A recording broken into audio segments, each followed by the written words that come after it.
Welcome, welcome, welcome, everybody. This is Miss Higgi coming at you again on Sunday afternoon as we gather again to talk this year with Principal Michelle. She was so wonderful. She was with us last year, and she's so gracious to come back with us this year. I really appreciate it. Thank you so much. Let me add her to the screen. And so today we're going to talk about we did vision. Actually, you didn't want to call it vision boards last year. It wasn't vision boards. What was it? Just remind me. Got what I used last year because there was one lady who did vision boards, and she was a proponent of vision boards. I'm like, yeah, no, beyond the board is what I think I called it. So this year we're just going to talk about the importance of not justice. We're going to talk about, she's going to talk to you. I'm not talking. She's going to talk to you about the importance of starting everything. You don't have a plan if you don't have a vision first, right?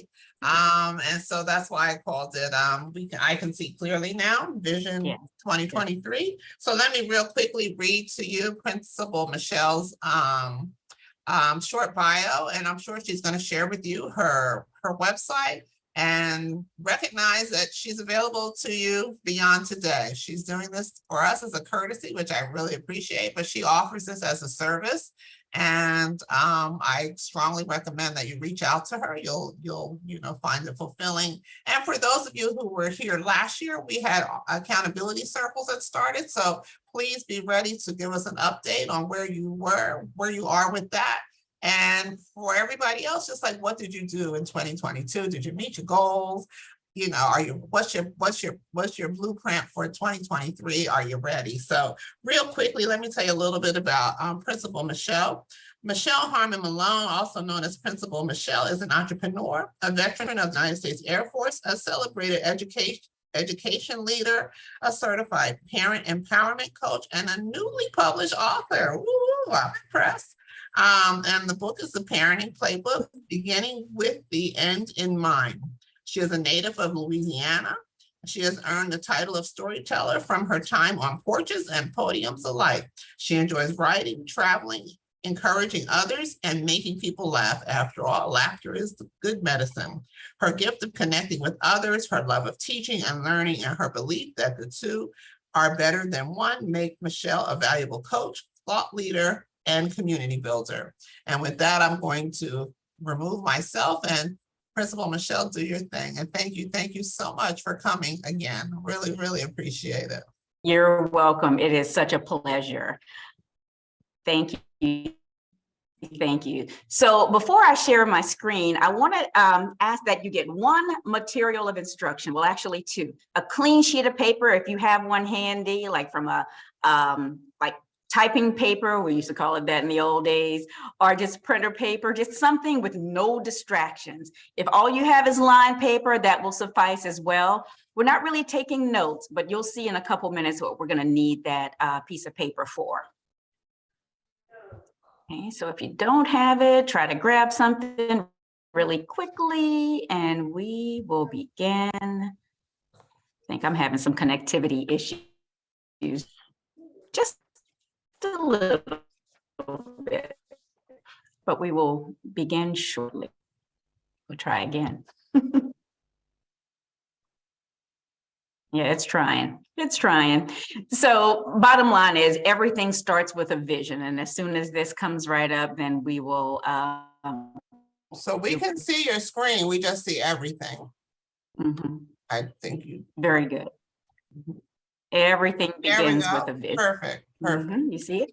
All right. So his plan for your future. For those of us who are believers, when I say his, I'm talking about the good Lord. So his plan for your future. There's a scripture that says he has a plan and a purpose for your life. So if he has the plan and the purpose for your life, well, guess what? It's already done. There are no holes, no gaps, no anything. It's just up to us to live life, continuing to do what we do and to discern what that plan is and to move forward toward that plan. And so as we get information about what that plan is, we are to write it down. So again, just to say a little bit about me, I am Principal Michelle. I do business as Principal Michelle. My mama did not name me Principal. My name is Michelle Harmon Malone. And I just do business this is one of the monikers that I use. So again, parent empowerment coach. I'm an Amazon bestselling author of the Parenting Playbook, Beginning with the End in Mind. I'm also a veteran educator. What I love most out of all these things that I mentioned to you is that I have been in education for 30 years this year. Yes, I know I look 30. However, okay, I'm kidding. But 30 years of experience. And I never wanted to be a teacher. I never wanted to be a principal, never wanted to be any of those things. I thought I was going to work in broadcasting. I thought I was going to be an actress.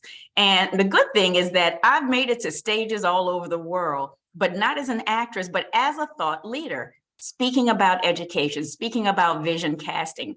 And when I wrote this book last summer, all I did was pull out a clean sheet of paper and I wrote out 10 different things that I wanted parents to know, but I also wanted people to realize that just because the book says it's about parenting doesn't mean that it's necessarily just about parenting.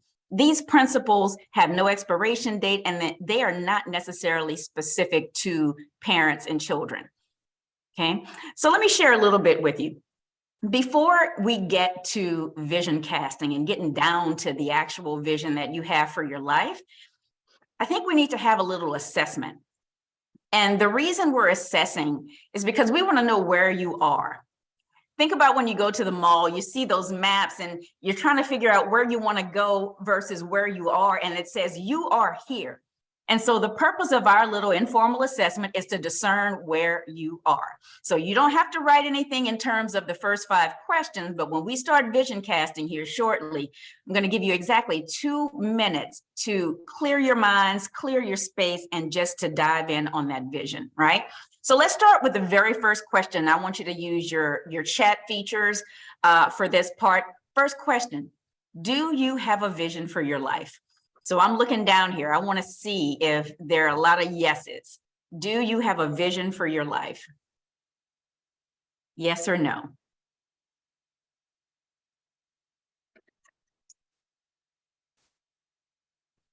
Only see a couple. See a lot of yeses. Oh, I see some no's, kind of, sort of. Okay. Yes, yes, no. All right. We got like 40 folks on here, almost 50 folks on here. Yes, no, yes, no, yes, no. I wish we had a lot of time today, and I wish we could do this in person because you really all do have a vision, a vague vision, but I need to sharpen it. Yes, yes, yes. Some days, I like that. I like that. Yes, vaguely. So when you think vision, how many of you are thinking my current role or position? I wonder how many of you are thinking about that when you think about vision.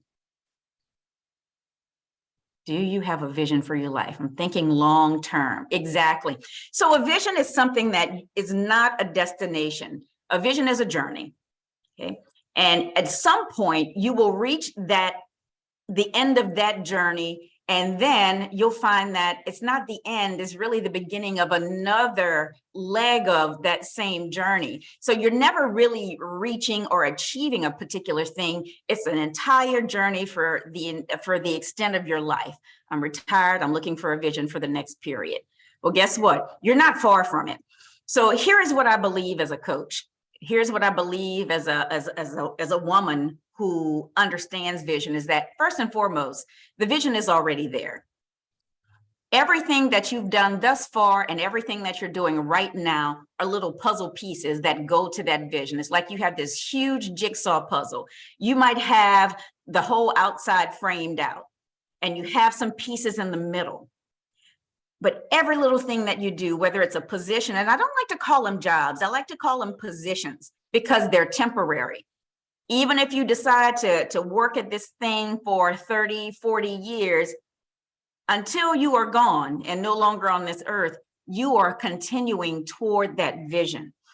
So for people like me, I never had a vision for my life. I just knew that there was something urging me to do something with children, with family. Clear. I thought I was supposed to work with just women. Then, okay, I realized, okay, I'm supposed to work with parents, and I can't stay within the confines of a school building because this vision is way too big, right? And so when I say vision, I want you to think about not things that you can achieve on your own. Okay, so we're thinking a little bit outside of the confines of your job, your position, your church life, your community. We're looking beyond those boundaries or those borders. Okay, so that's question number one. Let's look at number two. So if you said, yes, I have a vision, is it written down? Let's get a yes or a no in the chat.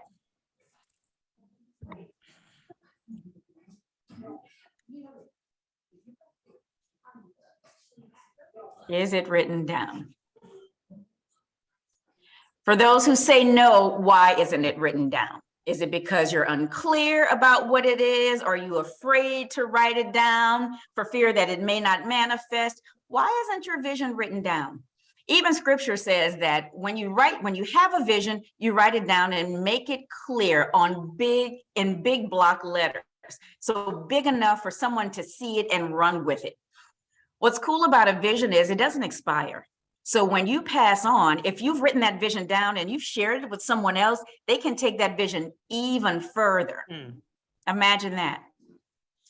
So if you have children, grandchildren, you share that vision with them. This is what I believe the Lord wants me to do with my life. And these are the things that I've done.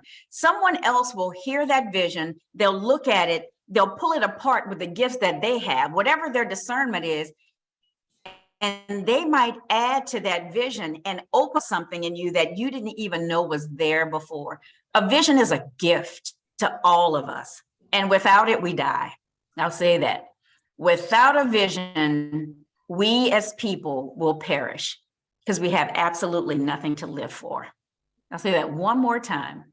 Without a vision, we will perish because we have absolutely nothing to live for. See, what a vision does is it feeds you, it nourishes you. There's a hunger for even more if you have a vision.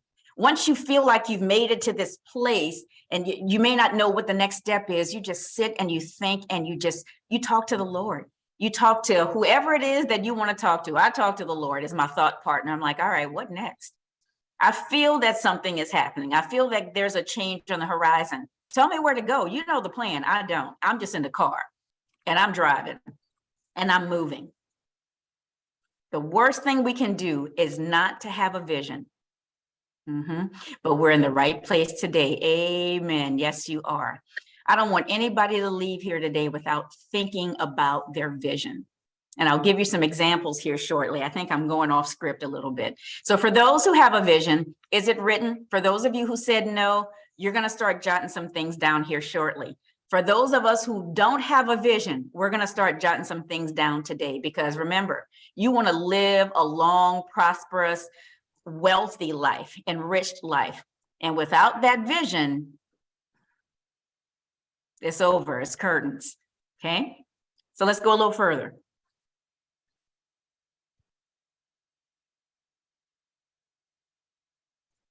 Do you know where you're going? Yes, I know that's vague. Do you know where you're going? So let's think about it. If you guys are going on a trip where, Miss Higgi? Or someone tell me. Gullah Festival. Carolina. Going to the Gullah Festival. All right. So you know where you're going. If you were to look on a map, you could see exactly where it is on a map. Go to Google, not Google Maps. What is that thing? Google Earth. Man, I love Google Earth because you can zoom in on that city, that town, that area, that territory, and it shows you the streets. It shows you some of the landmarks in that area. That's how we need to think in terms of our vision. Where are we going? Where are we going? Case in point, now that I'm pretty clear on my vision, I know that I am going to spend the rest of my life speaking, teaching, which is one of my spiritual gifts, celebrating others. I love celebrating and seeing my people soar, spending time at conferences, teaching parents these principles. I have 10, exactly 10 principles in here.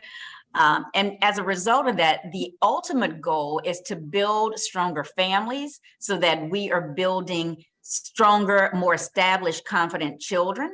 And as we build stronger, more confident children, our communities get better, our governments get better, our world gets better. So it doesn't stay within your home. It doesn't stay within your mind. It doesn't stay on your notebook. Your vision is connected to somebody else's vision, which is connected to somebody else's vision. And that's how everything pieces together and makes this world work. Keep in mind, there are some people whose visions are not for good. And so we even have ways of countering whatever, say, this governor has in mind or this president has in mind. All of those things spur us on closer and closer to manifesting our vision. Our vision. Do you know the way to San Jose? I love that. Don't make me start singing in here. All right, so do you know where you're going? So we're not all going to the Gullah Festival, but do you know where you're going? Because your road is your road. Okay. One day I was praying, and as believers, we hear that you were called to this narrow path. And one day as I was praying, I heard the Lord say, and I am not joking, and he and I have this way of communicating that, you know, you might say, well, that's not respectful, Michelle. He said, I'm calling you to a narrower path.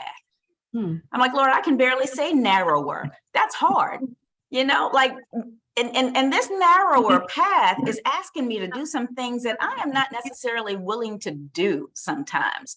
I'm real selfish at times. I like my peace and quiet. I don't always like to be with a large group of people. I love my intimacy. I can do large groups of people in small increments, 30 minutes, 45 minutes max. And then I got to pull away and go to some other place with a bowl of ice cream or some Netflix or whatever. That's just how I'm wired. And just full disclosure, I'm my mother's only child. So whenever I got tired of being around people, or as she said, Michelle didn't like the people too much, I would just retreat to my little space. I had a little reading nook and I would just hang out there. Bowl of ice cream, looking out the window, people watching, whatever. But I know that that narrower path is necessary for not only me to get to the vision that he has for me, but for all of these people that I've been called to and the territories that I've been assigned to work, to function, to flourish. So it's necessary. Okay, so do you know where you're going? I bet you know. We got two more. How will you get there? That's a good one. I'm looking at these comments. Y'all are funny. How will you get there? In the parenting playbook, I refer to the how do you get there as missions. So when I'm referring to visions and missions, I ask parents to circle in or hone in on that one kid who is really giving them trouble. Like, this is the one you can't figure out.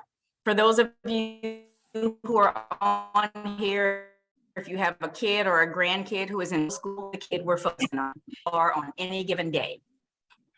And so when you focus on that one kid and the vision for his or her life, you're looking at their unique gifts, talents, abilities. What are things that they're really good at? Flip it and put it on yourself. What are those innate gifts, talents, and abilities that you have already? Like for DeAndrea, we know she's a creative. We already know that. And I know there's more to her than that, but that is one of her gifts. She can take a few bits of information, a couple of pictures, and boom, you have a great flyer, you have a great PowerPoint presentation, you have something that's aesthetically pleasing, it gives you all the information in a one-pager, boom. You don't have to look anywhere else to get the information. She has given you everything, right? Some of us have some of the same types of talents, abilities, and gifts. Some people have a unique gifting for money management and stewardship. You can give them $47 and they can create a meal. They can have servers to come in and do the work. They can haggle and get the best produce, the best meats, the best everything with $47, where the rest of us would be like, oh my God, all I have is $47. That person will say, wow, I have $47. I could do this. So everybody has something special that's already uniquely wired into them to help them get to that vision. And so the way we get there, as I mentioned before, is the mission. A mission could be a mission trip where you go to a foreign country and you learn the culture and you bring it back here to get you closer to your vision. A mission might just be taking a class. Like, oh my God, I never knew how to do that. But now that I know how to do that, now that I know how to do Excel, or now that I know how to use pivot tables, I can use the data that I get to disaggregate it and get closer to my vision. Whatever it is that you need to do, look at it as a vehicle that gets you closer to that vision. Okay, everybody okay so far? I know it's a lot of information. I see a couple of folks head nodding. Oh, yes. Thank you. I was a problem child. No way. No way were you a problem child. You know what? It depends on who's looking at the child. Who is determining that this child is a problem child? For some, she's a problem child. For others, we see the genius in you. So it all depends on who's looking at you and what their experiences are. I love the so-called problem child. Love that kid. It's fun to figure out what makes them tick. And you can almost envision, using that word again, you can almost envision who or what they're going to become because of all the inner workings that you see with them. Yep, teachers, shame on them if they thought you were a problem child. And then our final question. How will you know when you've arrived? How will you know when you've arrived?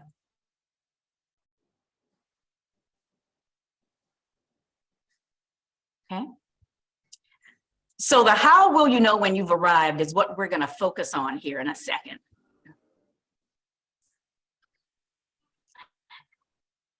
I was listening to a CD a CD one day. This was many years ago, maybe 15, 20 years ago. And a friend of mine who's a Muslim wanted me to listen to a message from Minister Farrakhan. I consider myself to be an open-minded woman. So I'm like, I said some things under my breath, but you know what? I said, you can find nuggets anywhere in anybody's message. And I like to the mouth, take the meat, leave the bones. And that's what I did. This thing was about an hour. So my drive was about an hour. So I said, okay, I can listen to Minister Farrakhan for about an hour. There were like 4 other CDs too. I never did listen to the other 4. What got my attention in that entire hour is he said these words right here: start where you want to finish. Mind you, that was 15 years ago when I saw that. He said, or heard that. He said, start where you want to finish. Where you want to finish just means start with the end in mind. Where is it you're trying to go? How are you going to get there? And backwards map, basically, from that vision, the end of that vision, backwards map to where you are right now. So you have one end, you have another end. In between is the vehicle or the missions that get you closer to the vision. And what you discover once you get to that thing or that place where you think you arrived, you're like, man, there's so much more on the other side of that. Because as long as you're alive, that vision is still moving. It's still going. You just have to get there and figuring out what are your missions or what are your vehicles that get you there. All right. I want to pause right here and see if there are any questions or any thoughts that you'd like some clarity on. I like that. Simple but telling. Amen. Yes, indeed. Yes, indeed. Feel free to use your chat features. You raise your hand or just unmute. What are some questions or some clarification you might have, or an aha moment that you might have already? The aha, hello everyone, this is Jermaine. The Hi, Jermaine. aha for me was start where you want to finish. I am actually getting out my car, going into my home. And when I heard that, I'm like, start where you want to finish. That is powerful. So I just wanted Yep. to share that I took that statement to heart. So thank you. Yeah. You're welcome. You're welcome. Yeah, it's powerful. Hi. Anything else? I do. I have something else. I actually, with regards to my statement of being a problem child, it was because of certain conditions I had that would not, that teachers didn't really consider me as a quality student. But even though of certain circumstances, I was a very artistic, student. I received praises for my artwork. And because I am an artist, I studied painting in school. And, I kind of, it was a transitional period, and I was able to become more and accomplish more than I expected to. Guess what? Vision is even bigger than that. So yeah. Yeah, vision is even bigger than that.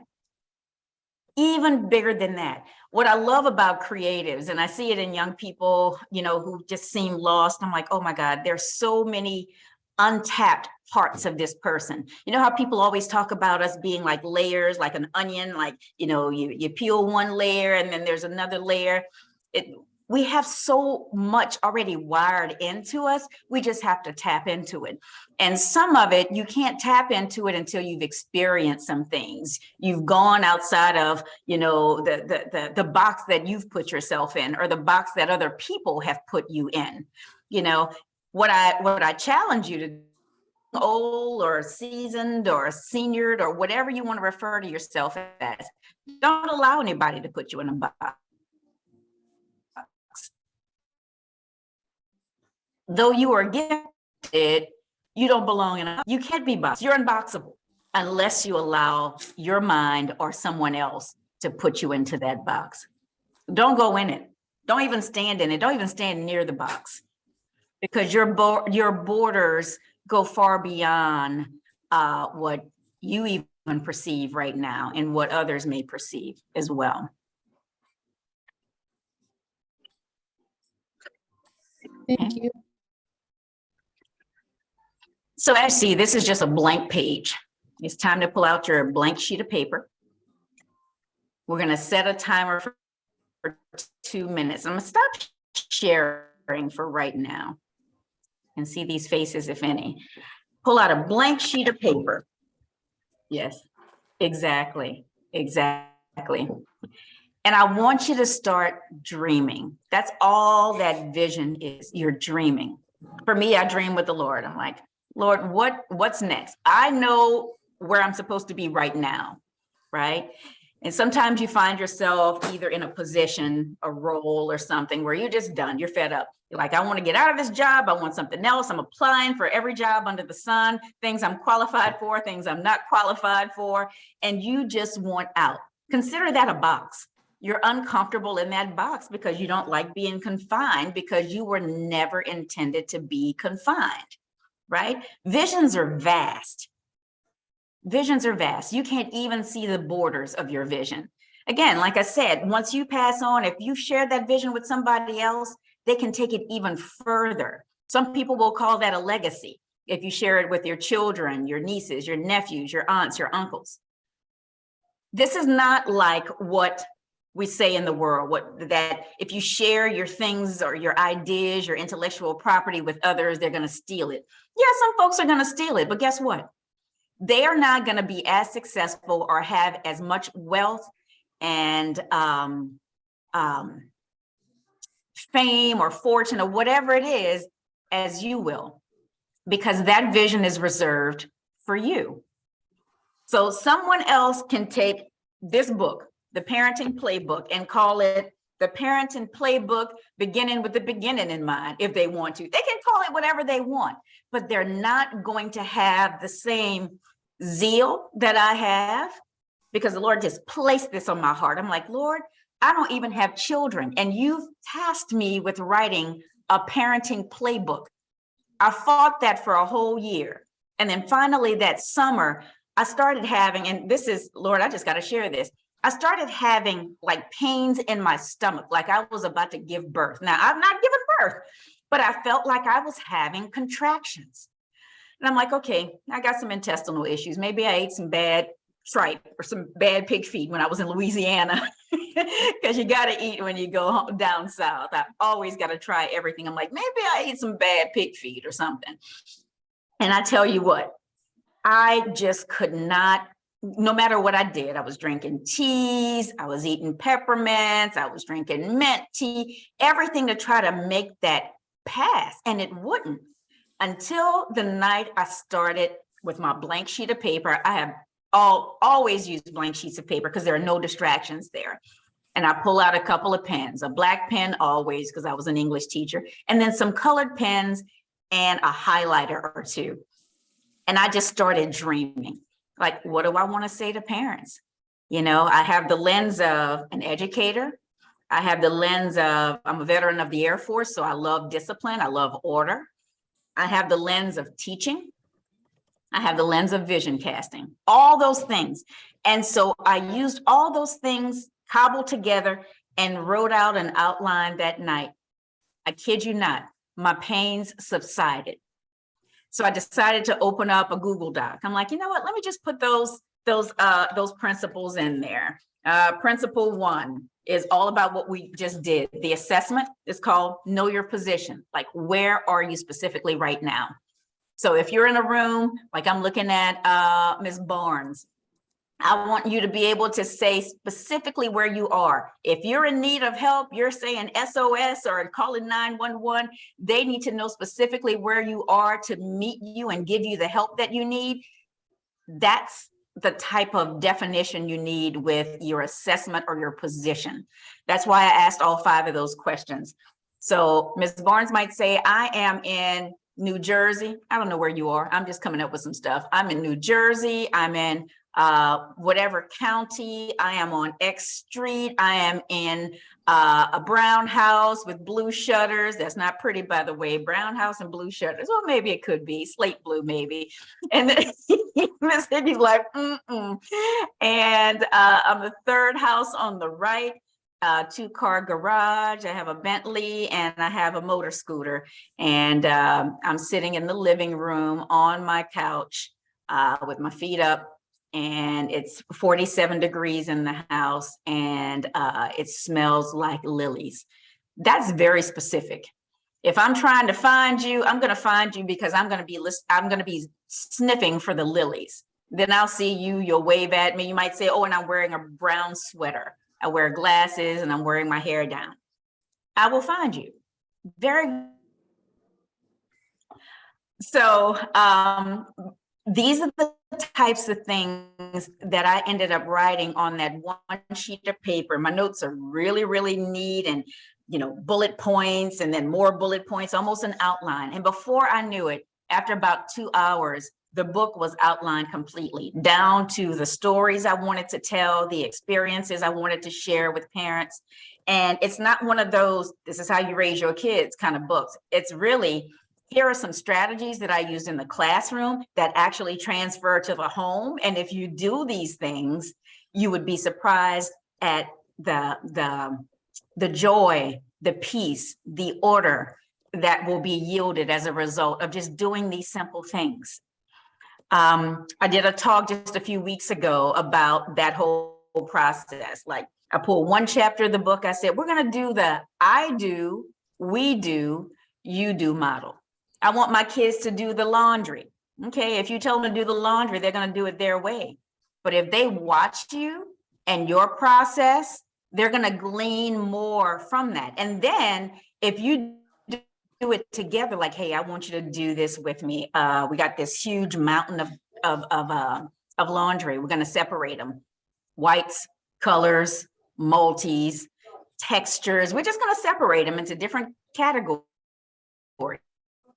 And then we're going to wash. And this is what, if you do things together a few times, your child or your adult children or whomever, they're going to learn to do it in a way that pleases mom or pleases dad or pleases grandma. And then eventually, there's that independence piece where they get to do it on their own. You have the same ability to do this with yourself. You can share this vision with someone else in your family and tell them your why. What's your why behind it? Why do we do it this way? Why do you have to have a vision? Because Principal Michelle said, without a vision, we're going to die. Because that vision is what keeps nourishing you. It keeps feeding you. And then there's a hunger for it. What's next? And so it's important to have a vision. It's important to share the vision with someone else that you trust, who can carry it a little further, right? So I'm going to give you 2 minutes to do some dreaming about your vision. And then we're going to share just a little bit. I'm really focusing on and thinking about those of you who say you don't have a vision. Here are the things I want you to think about. What are some of your talents? People say that you're good at whatever it is. So start there. What are some of your abilities? You do something better than other people. You do this, you've been doing it since you were a little kid. Or you can pick up something just like that and do it as if you're an expert. You've been doing it forever. And then what are some of your gifts? You know what your gifts are. Your talents, your abilities, your gifts. I want you to think about those 3 things. If you don't have a vision, you're not thinking about anything. And then what that's going to translate to is, what could I be doing with my life? Am I doing some of what I should be doing already? All right. So I'm going to give you 2 minutes. I'm going to set my clock for 2 minutes, and then you're going to hear a little alarm go off after 2 minutes.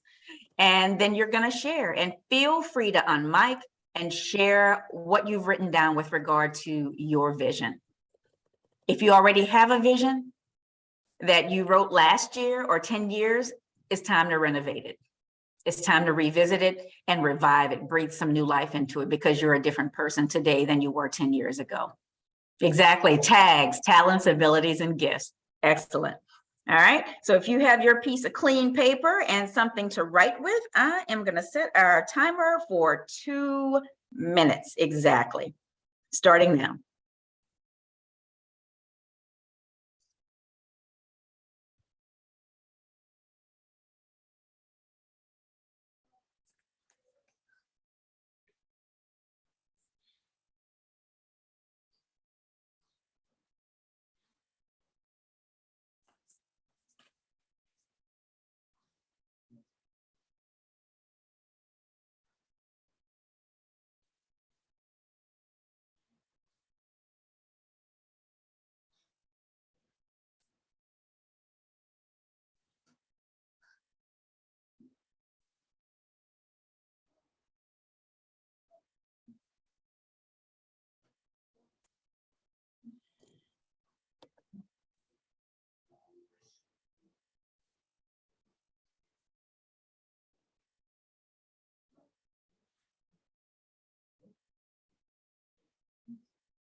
All right, and that's our time. 2 minutes.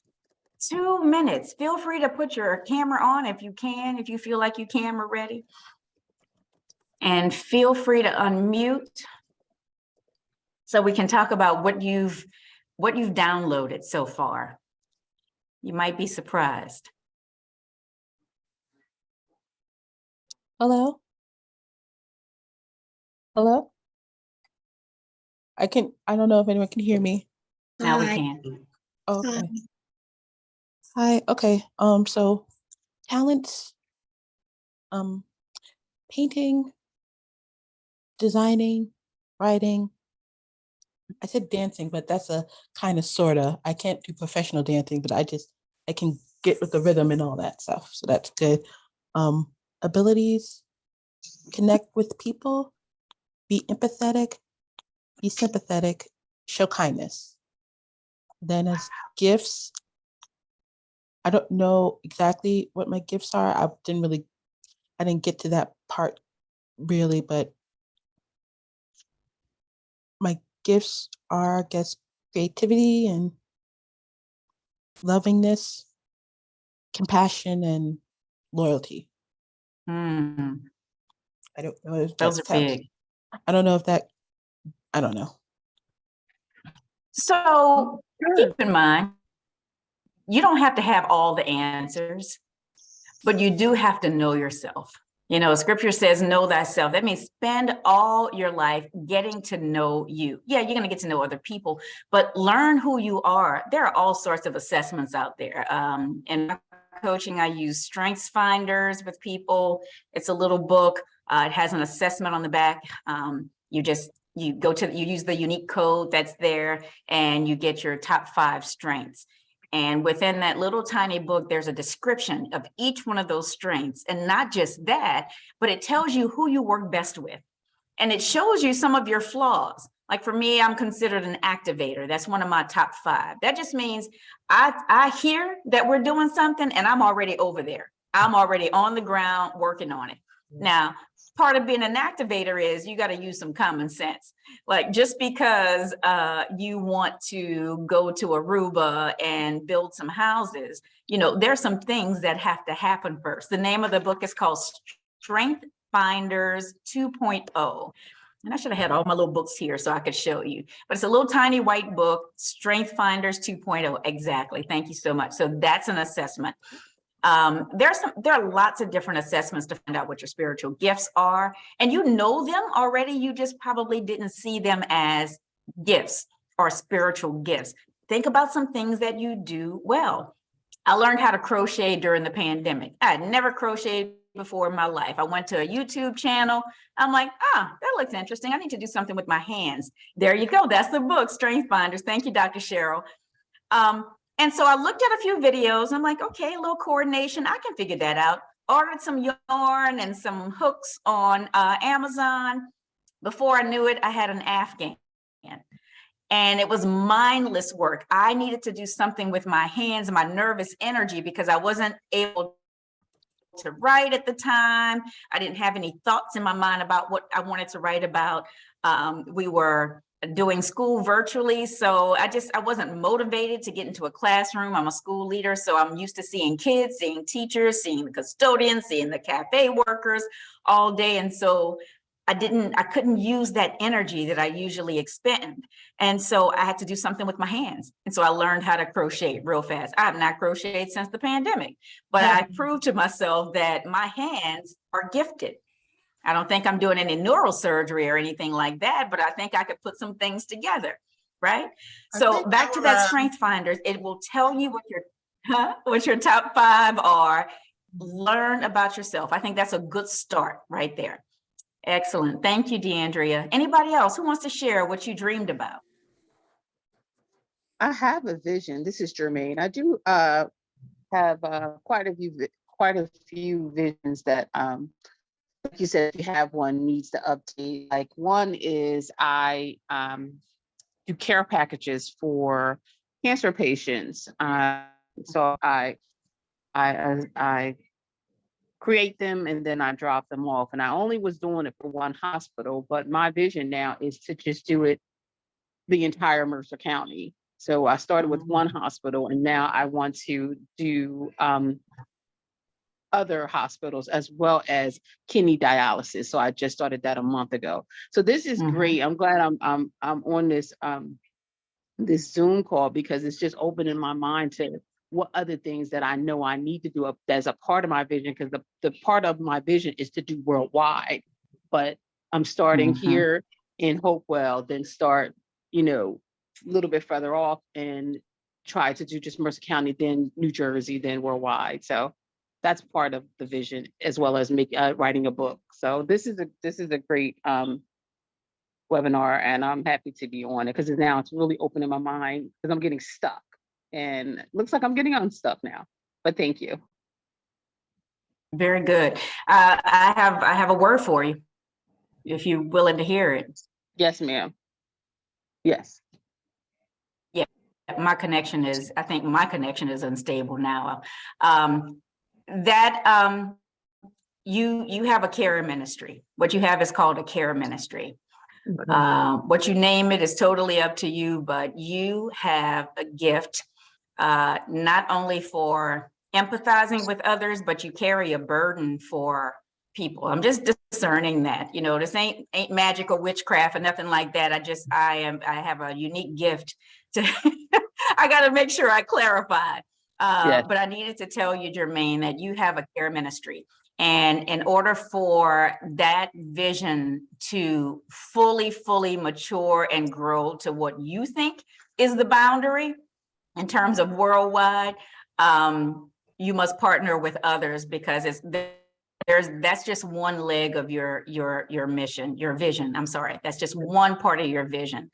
That care ministry may even extend beyond that to keep seeing like senior dogs, like a senior dog sanctuary. I don't know if you even like animals, but I have a dog that's sitting at my foot. I have a dog that's sitting up under my foot right now, under my feet. there you go. I'm listening. There you go. That might I'm be listening because you're that saying might be the next something. one. You're also saying something because, and not for the sake of time, I'm actually doing want to start some type of nonprofit or business for caregivers. When I was diagnosed with cancer, my family sat with me for hours, 5 hours, 6 hours, and I saw other people who did not have family. So now I've signed up to go to the hospital and sit with others, but I want to build. So when you're saying that care ministry, that's just, I'm gonna leave it alone. That's what you have. You have a care ministry. Yeah. Now, talk to the Lord about that, because that takes a special person to do what you're doing. I guarantee you, you're doing a lot of your work in secrecy.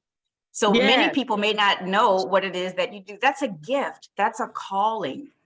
Okay. Yeah.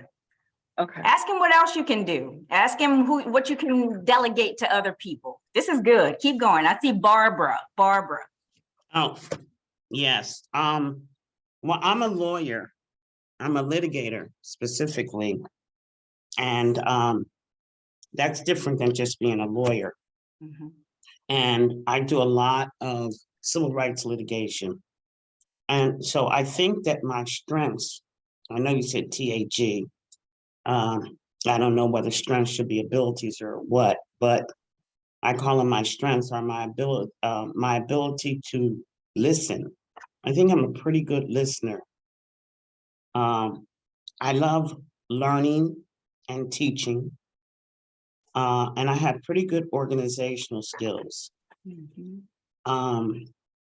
I have good litigation skills. That's one of my abilities. And I love to make the change I want to see in the world. Mm-hmm. That's what I struggle for every day. That's the only thing that I can think of when it comes to stuff I want to do. And it's kind of frightening to me because the stuff that I want to do is all about my job. And I spent 30 years in this job. So I'm kind of thinking maybe I should look for other things that are not so job related. But when you talk, that's the only thing that I can think of that I still want to be able to do is litigate. May I ask you a question? Sure. I feel like this is one of those, I feel like Miss Cleo or somebody. Y'all, I promise you, this is not witchcraft. This is just me hearing from the Lord and listening to you, Miss Barbara. So write down whatever it is that you are afraid of, because you mentioned fear. I heard you say fear. Okay. Lions in the wild, when they see their prey, or they sense their prey is nearby. They have a vision for how they're going to get to that prey. There's a hunger inside of them, just like we're talking about a vision. There's always going to be some hunger. They envision getting that prey. They're going to feast. They're going to devour that thing, whatever that thing is over there. They have a vision for it. And what they do, bear with me, what they do is they find the old lion, and they will get that old toothless lion who can't do anything else but roar. And his only job is to roar. And when the prey hears that roar, a smart animal who's trying to run for its life is going to run away from the roar, right? What that prey doesn't realize is that that pack of lions is in the direction that he or it is running toward. So the toothless lion, who really can't do a whole lot, is in one position. Its job is to scare that prey away. And as they scare the prey away, well, the other lions have surrounded or set up a perimeter so that here's the trap. We're going to get exactly what they want. That's vision, that's strategy, that's beautiful. So think about what it is that you're afraid of, and you run in the direction of that fear. And I run in the direction of the fear? Yes, not away from it. Yeah. Run in the direction of that fear. Don't try to be perfect. Don't try to compete with anybody, because your path is your path. And so if you're running in the direction of that thing that's causing you great fear, guess what? You're going to fight for it, and you're going to win it. You're going to be victorious, and you're going to be litigating in a realm or a position. And I say position instead of job. You will be positioned elsewhere. Okay, not where everybody expected you to go, like with the prey, but in a different direction. You're going to use those gifts for a lot of different things. If you just get out of that one little silo, and I say that very respectfully, think outside of where you're positioned into, well, what if I knock that wall down and start renovating? You know, when you're renovating a house, an old house, you're like, I want this open concept. I got to knock these walls down, but I also have to make sure that this is not a load bearing wall. So maybe I don't knock down that wall, but I knock down that wall, and I can walk around to where I'm going. So sometimes you have to fight to get to that place that's causing you fear, because otherwise going in the other direction is going to be easy for you, but that vision is going to die pretty soon because you're about to get devoured. Go in the direction of your fear. Well, the only thing that I really truly am afraid of is that any of my children will die before me. That's the only, when you say fear, that's my fear. So I don't know how to run towards that, except to, you know, kill myself, and that will accomplish a mission. But I don't, when you say, what are you afraid of? That's the one thing that I'm afraid of, that my children will die before me. Well, I pray that that doesn't happen, but that is not our plan. You know, the Lord knows our days, right? But with fear with regard to your position, your litigation, your gifts, talents, and abilities. What are you afraid of attacking? What are you afraid of trying? Maybe that's how I should have phrased that. All right. So think about that, write that down, let that marinate. You'll figure it out. Trust me. Hi, Stephanie, I see you. Could I just add, because two things that she hit on. I used to be a workaholic. I used to absolutely love my job. I loved it. I lived for it. I will tell anybody that, even with my children, my marriage, that was the first thing. Things changed where I was working. So I had to take early retirement, and I retired that August. My daughter's cancer came back and my daughter died. You will find the strength somehow, especially if you have other children. But I will say to everyone, make sure, even though when you're working, that you do develop your other talents and that you do maintain strong social relationships, because after your job goes away, you'll find that you don't have that much in common with your coworkers, and then you have to try to, as you said, rebuild, and then you're rebuilding on top of that. Having lost a child, you become more concerned that your child will end up like Tyree, or the other one will get cancer. But you have to leave that to fate. But when the time comes, you more than likely will make it over that hurdle. With a Thank hole in you. your heart, but you will move forward. You will move Amen. I love that encouragement. You know, the enemy will use those thoughts as distractions to keep you from your vision, from fully getting there. You know, your children are watching you. That's the cool thing. They're watching you and they're gaining strength and figuring out, hey, I could do X, Y, and Z because mom's doing it. You know, so you said you model that lifestyle, and I heard you say that. You didn't use that exact language, but that's what I heard you saying. So if that's how you're truly living, then you have to continue to live with that vision in mind, and not that one distraction of, oh man, I'm afraid that this might happen. This might be the fate for my children. Stephanie, you ready? Oh, yes. Hi. So Professor Linda invited me here. So a part of like my gifts and talents, I would say one of those would be public speaking. Professor Linda actually invited me to speak at Essex County College in a church in New Jersey about civil rights issues. And another gift and talent I would say would be writing and cooking, and also organizing. So, and a gift would also be,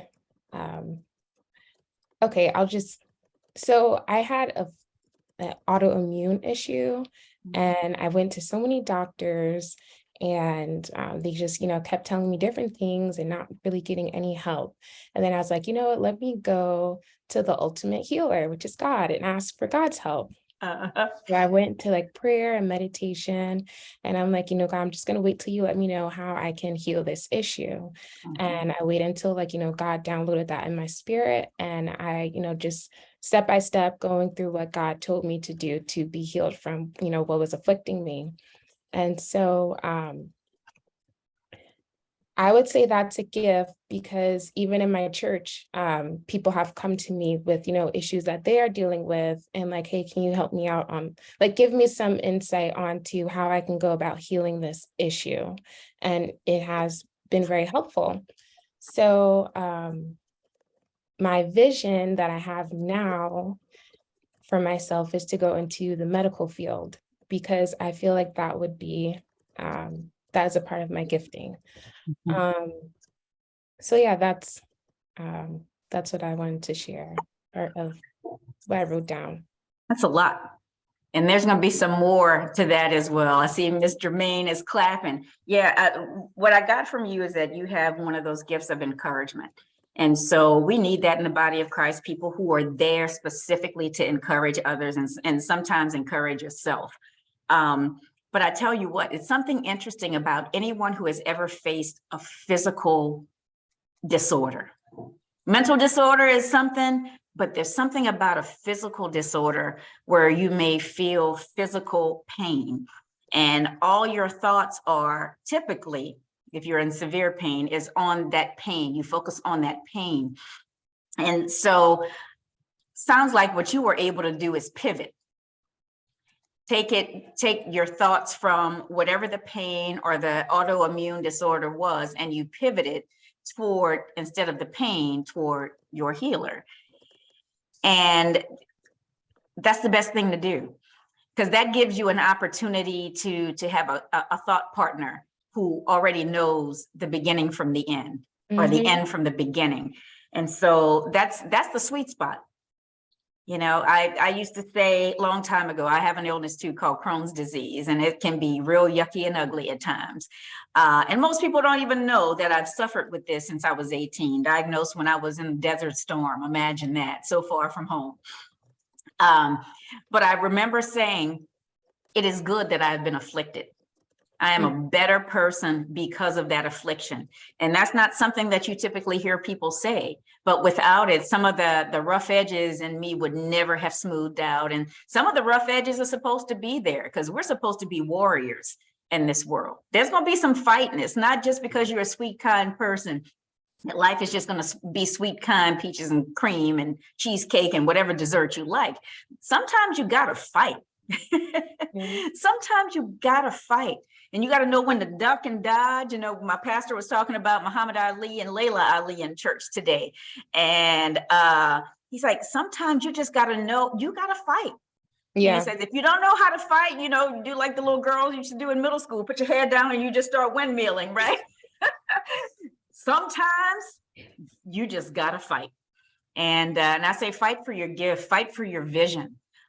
Don't go home and think, I don't have a vision. You have a vision. You might be afraid to say it. If you're afraid to say it, write it down.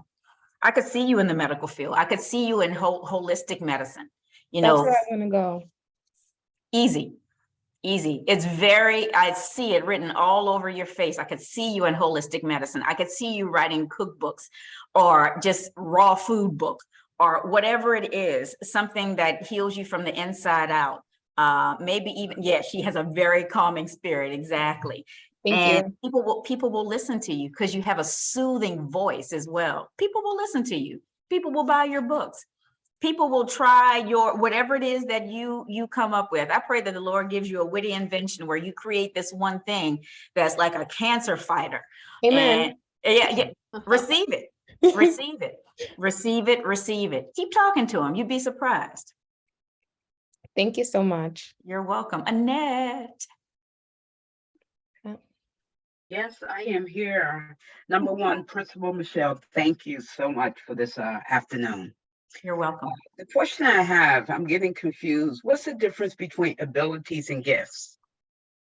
What I wrote down is that I connect with people. I'm very compassionate, very kind. I'm a people person. I love learning, and I have very great organizational skills. And people always come to me when they have an issue. You know, I always lend my ear out. And then after I listen to them, I give them the feedback from my experiences. So I'm trying to distinguish the difference between abilities and gifts. So abilities are just some things that you can pick up easily. You can do them. Just things you can do, like with me, with the hands and the crochet. And I'm like, I can crochet. All right. If I can do that with my hands, maybe I might be able to play guitar. Oh, if I can play guitar, maybe I can sculpt something. I don't know until I try it, right? Just some things that seem like a talent or seems like something that you do well. It doesn't have to be perfect. It doesn't have to be better than anybody else, but it's something that you can pick up, you can learn it, and it's there for you at your leisure, right? But a gift, and I want you to be clear on this. A gift is something, if you can imagine this, close your eyes if you want to. I use the scripture, before you were even knitted together in your mother's womb, the Lord knew all about you, everything about you. And so that means that he downloaded certain things into you that would make you valuable and beneficial to the kingdom. So not only if you could imagine a recipe, all the different things that you layer into a recipe. I'm a Louisiana girl, so thinking of a gumbo. I'm making a roux, so I know I need some oil, I need some flour, I need my vegetables all cut up already, I need my meats, my seafood, or whatever it is I want to put in my gumbo, and I start to layer things. I see us as layered with all sorts of great ingredients, some of which we know about. So that might be the talents or abilities. Like, oh, she can sing. She can sing a little bit. She can't sing like Jennifer Hudson. That would be a gift. And we know it's a gift because it's taking her somewhere. We know it's a gift because it's taking her somewhere. It can be used as a vehicle, right? She ministered to the world. It opened doors to her. The scripture says your gifts will make room for you, meaning your gifts will open doors. It will grant you access to places that you've not been before, that you couldn't get on your own. A talent is not going to get you into those places. But God has given us all gifts that will open doors for us, that lead us to the vision that he has for our lives. You know, I love prophesying about it because it's big. This is not something you've earned. It's not something that you've learned to do. It's innate. It's wired into you. Like you being a connector and you love learning. So you're a learner. If you do that Strength Finders exam, you'll find out that you're probably a learner. You'll find out that you are probably a connector. You're good at networking. Like, oh, I know this person who's a litigator. Let me connect you to this litigator. I met her when Black women gather. And she can talk to you about what it means to be a litigator. And I have this other young lady that, oh my God, I think she's going to go into holistic medicine. I met her on When Black Women Gather. And I think she already has this potent, really potent concoction that she made, and it cures cancer, cervical cancer in particular. So if you know somebody who has it, if they've not responded to chemo, I think that this thing that Stephanie Powell created is going to cure her. Let me connect you to her. So you connecting the gift of meeting people and remembering who those people are and what areas they live in and work in, you are good at connecting people to other people. And so I know you have a whole lot more than that, though, because I heard organization. So I can see that you have like a Rolodex kind of mind where, oh, yeah, I know who that is. Oh, I think that's related to that person. Let me talk to her because she did a TED Talk. And I know my friend over here wants to do a TED Talk. Let me connect the two of them. There's something, you got a lot of order. I can't see your face, so I don't know your discernment or anything like that. But I heard your voice and I hear the sincerity and your desire to connect people. I'd love to hear more. Now, here's my face, Principal Michelle. Hi. Good to see you. Yes, thank you. So right now, what I'm understanding by me connecting with people and their ability to learn and my organizational skills, that falls under my abilities. This is what you're saying? They may be gifts. It depends on how strong they are. Because if your ability to connect and to organize, you might be a community builder where you organize events. You might be an event planner. You may have the desire to do something like that where you bring groups of people together. You know people who know people who know people. And before you know it, you have a huge event. It's a sold out event. And you're like, Lord, it didn't take me any thought to do that. I just did what I normally do. That is a gift. Wow. No, I love connecting people with other people. I mean, that's something I do. I don't take no for an answer. And so you're relentless. You're relentless. You're one of those people who people don't like to say no to. I just don't take no for an answer. I mean, my philosophy, if they say no, you're still going to be alive. I mean, simple as that. So that is a gift. Now I'm beginning to understand that, and the ability that I have a desire to always learn. So that would be an ability, right? It depends on how strong or pronounced it is. Okay. So you may have an ability to pick up like languages, certain little words, but some people become linguists because they can see words, letters, symbols, and create meaning with it better and faster than anybody. They can just pick it up like little sponges. Some people are just like that. Some people have an aptitude for numbers. Some people have an aptitude for building things. They can draw something, they're an architect, but they can also build. So those are gifts, things that are hardwired into you. I really think connecting and organization are hardwired into you. So if you're throwing an event, guess what? We're all coming because you know everybody who knows everybody and people will be at that event. And then you met DeAndrea, she can make you flyer. And then I got her name down. Don't worry about that. Her name is down. Now I have another question. Okay. Because I'm still trying to figure out my talents. Do you sing? Oh no, I Do you dance? Yeah, I dance. Can you electric slide and cha-cha slide and things like that? People who can pick up certain things quickly, that's a talent. That's not something that's necessarily hardwired into you unless you're a prima ballerina or I don't know, a world famous choreographer. Remember, the gift is what opens doors for you. Okay.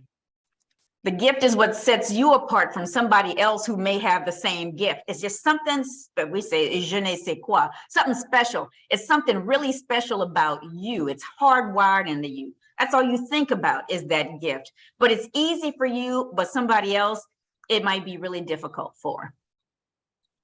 Okay, one of my strongest gifts is connecting people. Mm-hmm. And with that connecting, there's always something else that goes with that connecting. Okay. So it could be just the fact that you don't take no for an answer. You're relentless. I don't know what you would call that, but you don't have just one gift. We all have multiple gifts, but some are just more pronounced, at this time or another. I want you to sit with that and continue to write. Okay. Don't try to figure it all out. It's too big for you. Yeah. It's too big for you to figure out.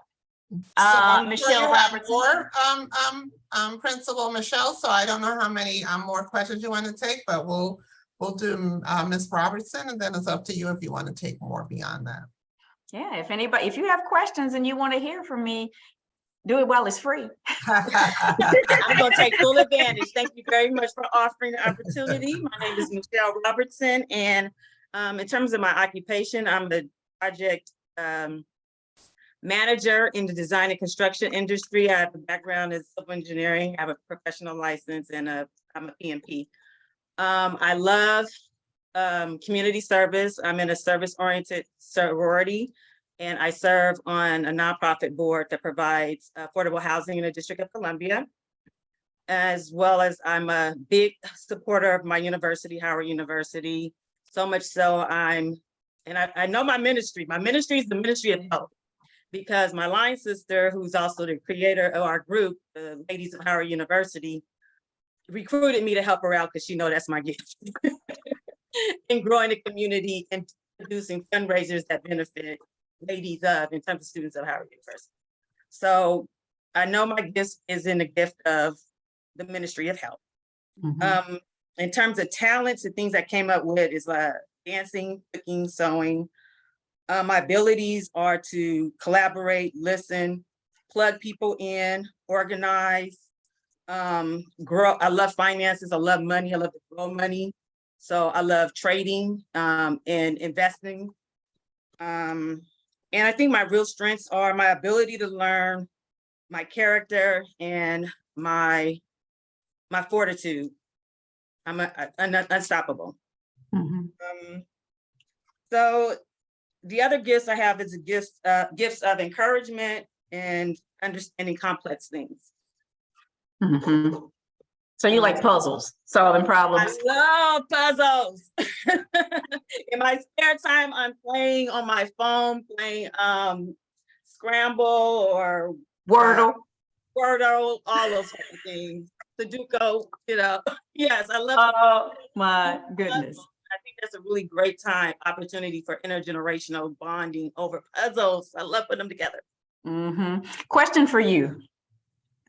Do you speak other languages? No, I wish I did. I didn't hold on to French. I did French in high school. Mm-hmm. The reason I ask, because there's like a global mantle over you. A global mantle. Write it down, because I'm not going to remember this tomorrow. There's a global mantle over you. And what I understand it to mean, based on what I'm hearing, is that, when you travel from now on, it's not going to be just for vacation. It's to take this gift or these gifts, this project management abroad. It may be to, I'm looking for words and I'm a wordsmith. I'm just trying to hear carefully. Like places that need infrastructure, those places need you. So using your gift of your training as an expert in civil engineering. You're a PMP, so you think in an orderly fashion. You like numbers. You're that person I was talking about earlier about, we give you $47. That's your budget. You can figure out something with $47. Low, I can take this and I can invest half of this and I can triple Double this. it, This man. is gonna multiply. Oh gosh, yeah. So with $47, you don't see $47. You see $5,447. And before you know it, you're connecting with, who was it just now? Who's gonna be doing I forgot already. It was just on. Was that Annette? I think it was Annette who's gonna do Yes, some it was she's Annette. connector. So Annette's gonna be doing some events, some major events. So y'all got to get together. Oh, we will. And I'm Thank close you to for you anyway, Michelle. I'm in the Baltimore area. Oh, Yes, yeah. and Baltimore. it really resonated with me, the word global. I love world travel. I've been to Brazil, Italy, Africa, and so much more of the world that I need to see, gotta see. Well, just remember what I said about the Service in those areas. places where Infrastructure. there is no infrastructure. I keep thinking about Haiti, and when you mentioned French, like, girl, that's probably where you need to go and help these folks out. I don't know if somebody has a nonprofit that you can connect to who's doing some work on infrastructure in particular. And I keep seeing somebody who's doing grant writing for that nonprofit, and they need to connect with you. Some way your visions are gonna meet. It's at gonna that all come crossroads. together. That's how it Thank works. you. That's just how it works. Yeah. This yeah. life journey. That's amazing. That is amazing. Thank Anybody you. else? You better get it while it's free. I love it. Hi, Principal Michelle. I don't know where the raise my hand went on my whatever, but I think I know my gifts are writing. I'm an artist. I'm a mentor. I'm just naturally someone who likes to mentor. I'm a lifelong learner. Many have said that I'm diplomatic, and I'm gentle, but I'm also a fighter. So I would like to start a nonviolence, or somehow get a nonviolence curriculum in the schools, which is different than anti-bullying. It's how to react when someone disses you. What causes you to be triggered? How can you reset yourself? I would like to see that taught in schools early on, so that these lifelong generational ways of responding to being hurt, on top of being hurt, play themselves out in their streets. Do you have access to school systems? No, and there was this group, the National Academy of Peace, and ironically, when I approached them and I didn't have dollars or whatever, they just like were not interested. And that was very interesting because they have a curriculum and they have did this in other schools. So yeah, I used to work at a college, and I volunteer to teach adults how to read now. So it sounds like you are serious about it, but I sense some, almost like you're downtrodden, like how do I get in there? You just got to get the access. You have the gift. You have, Ms. Attenborough, you have the solution. The good Lord wired the solution into you. And so whatever you call this project is really important. Words matter. So if you think in terms of a problem that you see that's happening in schools worldwide, people are looking for a solution to that problem that is global.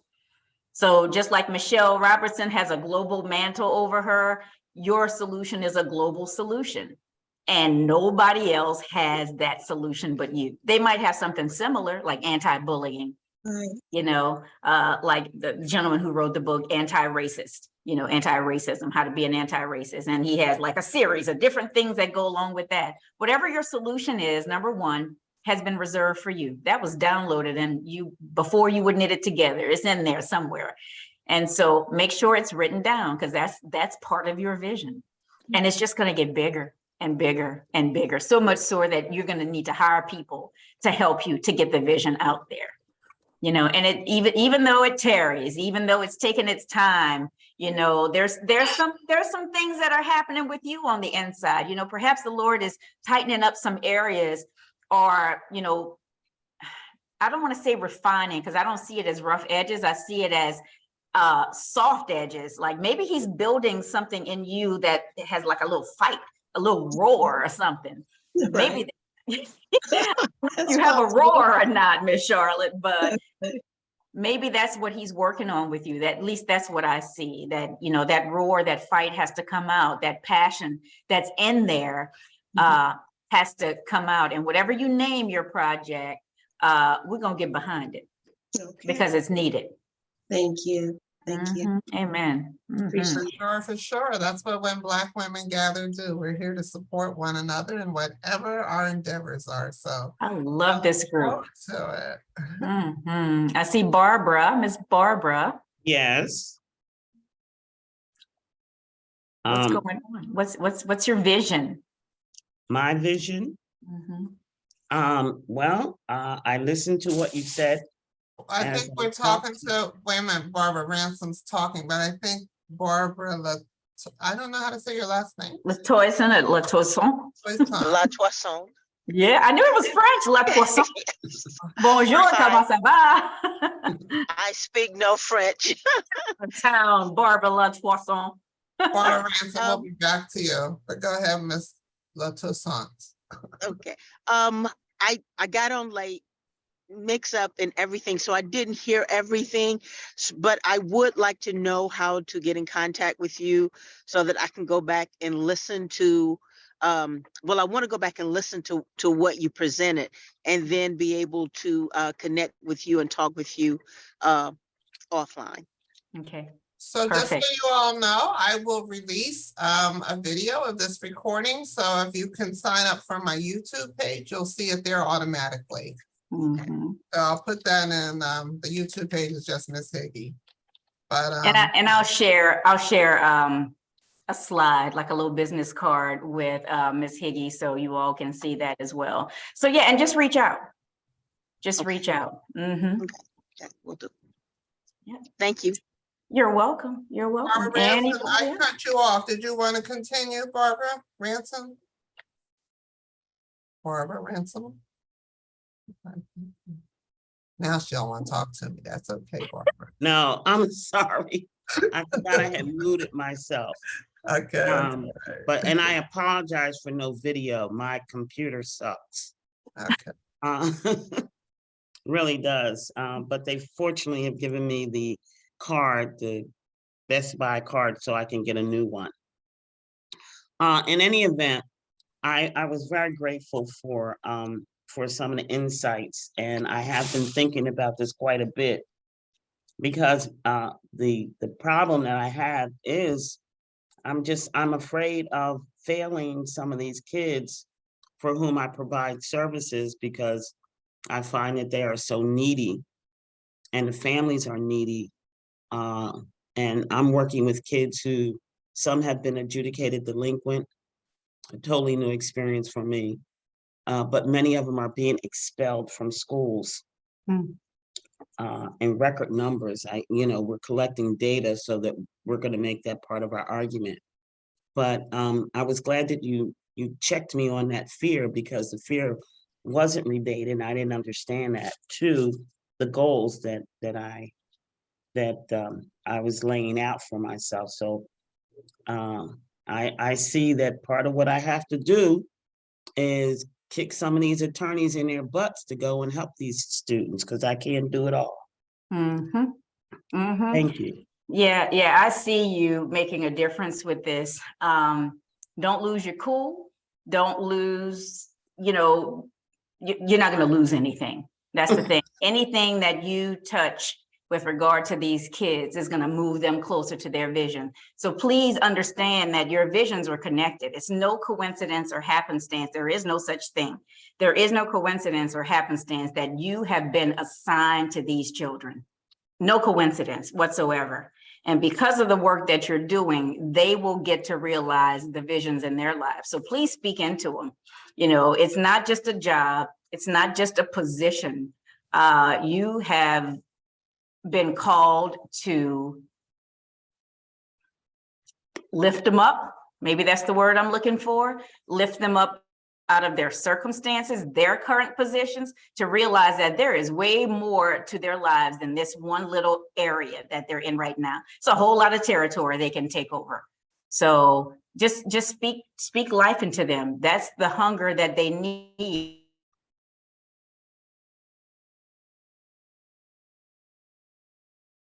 Can't dispute that. Thank you. Amen. Where's the lie? All right, y'all done got quiet. Is everybody good? Mhm. Oh, let's see. I see Cheryl, Dr. Cheryl, you're still with us. Happy birthday, my lady. Oh, happy birthday. Happy birthday, fellow Aquarian. My birthday was Thursday. Oh, Well, boy. happy birthday. Party Happy time. birthday. Aquarius in the house. You're welcome. Y'all are funny. We are, but Anybody else have any more questions or anything that you just wanted to share? I have a question. This is Samantha. Hi, This is Samantha. Hey, Oh yeah, Samantha. I had a question. Can I ask my question now before it ends? Yes, go ahead. Oh, okay. I'm Samantha. Dolores is my mom and Vi is my aunt. But for Black History Month, we're doing the Black Inventors book for children and families. It has all the different things invented by African Americans. And we have a coloring book, and we have the Black Inventors book, which is good for kids and adults and teenagers. And we also have the Obama coloring book so that our kids can learn Black history at home. So if somebody wants it, they can call me. My phone number is 916-410-1664. And again, my name is Samantha, 916-410-1664. So I just want to make that announcement because it's a really good book. What was the name of the book? Somebody, is that your music or somebody else's music? That's the music in the background. Let me walk on the other Okay. side. What was the name of your book again, Samantha? It's the Black Inventors book. My aunt Viola, she's the original author, but now I'm taking over the book for her because she's basically retired. So it's the Black Inventors book, all the things invented by African Americans: cell phone, golf tee, table, the folding table, so many things that we invented. And they don't teach Black history in schools, so it's good for us to teach it ourselves. Even in Florida, I think one of the senators, there's a law, you can't teach Black cultural studies. So now it's more important to teach our kids at home. And it's good for schools, colleges, elementary, preschool. So again, you can call me. Okay, I put it in the chat, so if anybody wants that information, you can reach out to Samantha. Thank you, Samantha. Okay, thank you. Have a great day. You too. Is anyone else? I see Michelle again, but was there anybody, she's already spoken. Is anybody else who wants to speak? I just want to say something quickly. Hi, everybody. I just want to thank my sister for inviting me here this evening. Thank you for the encouragement, Principal Michelle. Thank you for the encouragement to all those ladies. What resonated much with me is when you say run in the direction of your fears.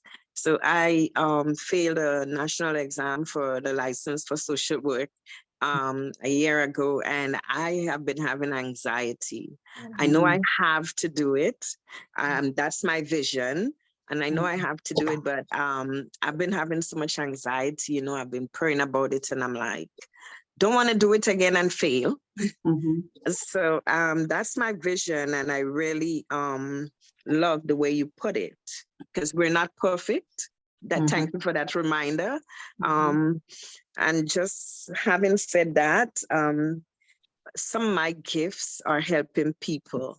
I don't wait on like institutions, organizations. When somebody need help, I put myself out to the way to help if I can. And I always try to. If I can't do it myself, I reach out to someone else who can. My talent is baking. And I just love making sweet stuff, although I don't eat it as much now, but I love baking. Thank you so much. And thanks to Sister Cox for sending out the word. Can I offer you something? Sure. So social work, my goodness, social work, we need you. Therapists need you, school psychologists need you, psychiatrists need you. I hope you're connecting with all of those people. Even it sounds like this is a gift of yours, because help and health is, I believe, hardwired into you, helping people, even people who love to bake, even though they don't partake, they love to do something like that. That's in that helps feel. It's like you have that helps already on the inside of you. I'm going to challenge you to be intentional with your language. Okay. You get to take this test. You don't have to take it. You get to take the test. So if you're going to get to your vision is bigger than just taking the test. Your vision is these families that you're going to help as a result of the one-by-one, the one-to-one relationship that you will have with those people that you serve, whether they're children, whether they're adults, whether it's the elderly, whether it's other social workers that you minister to. Your vision is way bigger than just the test. The test is just a stumbling block. It's just an obstacle. And you got to find a way around the obstacle. You either bust right through it, you go around it, you go around it, you go under it, you go over it. You know, you have to find another route to get to the other side, because you will get to the other side. Because those people are waiting on you. So when you start thinking about who's on the other side of that test, that anxiety is just going to melt away, because you're focused on, I got to get to those people because they need me. They're waiting on me. So you have it already. Everything is already on the inside of you. You've had the experiences. You might need some more experiences. I don't know. But you get to take that test again so that you can get to those people. That's what's going to open the door to those people that you're going to serve, like the real folks that you're going to serve. Yeah, that's all I got.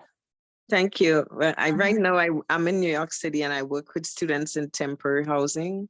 So I do have to get to that place where I can get my license and move on. It is a lot of experience working, especially with asylum seekers now. So I thank you for the encouragement again, and thank you for I see the chat is lighting up, and I thank each and every one of you. God bless each and every one of you, my sisters. Amen, amen, amen. Look at all that encouragement. Please come again. I don't recognize your name, but please come again. This is my first time here. And did you say Miss Cox invited you, Dolores Cox? Sister Dolores Cox. She is one of my... on the education committee of the Association of Black Social Workers together. And she's a big encouragement. So she sent it out last night and I jumped on it. And she's a huge, huge supporter of when Black women gather. Are you with us, Dolores? I saw her earlier, but I don't know. She's probably left to go watch football, but we love her. She comes all the time. Love her, love her, love her. So thank you. Please come again. Oh my God. So we have 2 repeat customers. We're going to let you go very quickly, ladies, and then we're going to move on. So Michelle, go ahead. All right, question for you, Michelle. Yes. What is your vision statement? Oh man. So my vision statement has been refined over the past 3 years. I got separated and divorced right before the pandemic. So the Lord was already planning everything for me. And if I told you the story, you'd be like, nobody but God, because I didn't have anything to do with it other than obedience and listening. So I was married, wonderful guy. We're both military, but you know, some of us military folks are a little jacked up sometimes. And so, and we're two only children, imagine that. And decided we wanted to, run away and be in love and get married and all that good stuff. And then we had 10 good years. And then after that, we just realized that we both had visions. He's a gifted man and I'm gifted as well. But that leadership, we both were leaders. And I didn't know a whole lot about what my role as wife was until I really started learning after we got divorced. What was my role as wife? And the first mistake, if I had known any better, is that we weren't equally yoked. Both brilliant people, both attracted to each other, both attracted to each other's visions, but there was some things that were missing. And, now that we've been apart for 3 years and divorced, we're still friends. But man, we look back and we're like, man, I'm so glad that we're discovering ourselves, rediscovering ourselves. But Michelle Malone grew a whole lot in these 3 years. And I learned a lot about myself. I just started investing in myself and figuring out what makes me tick, changing my language. I was an English teacher for like 20 years before I got into administration, because I wasn't really sure about that.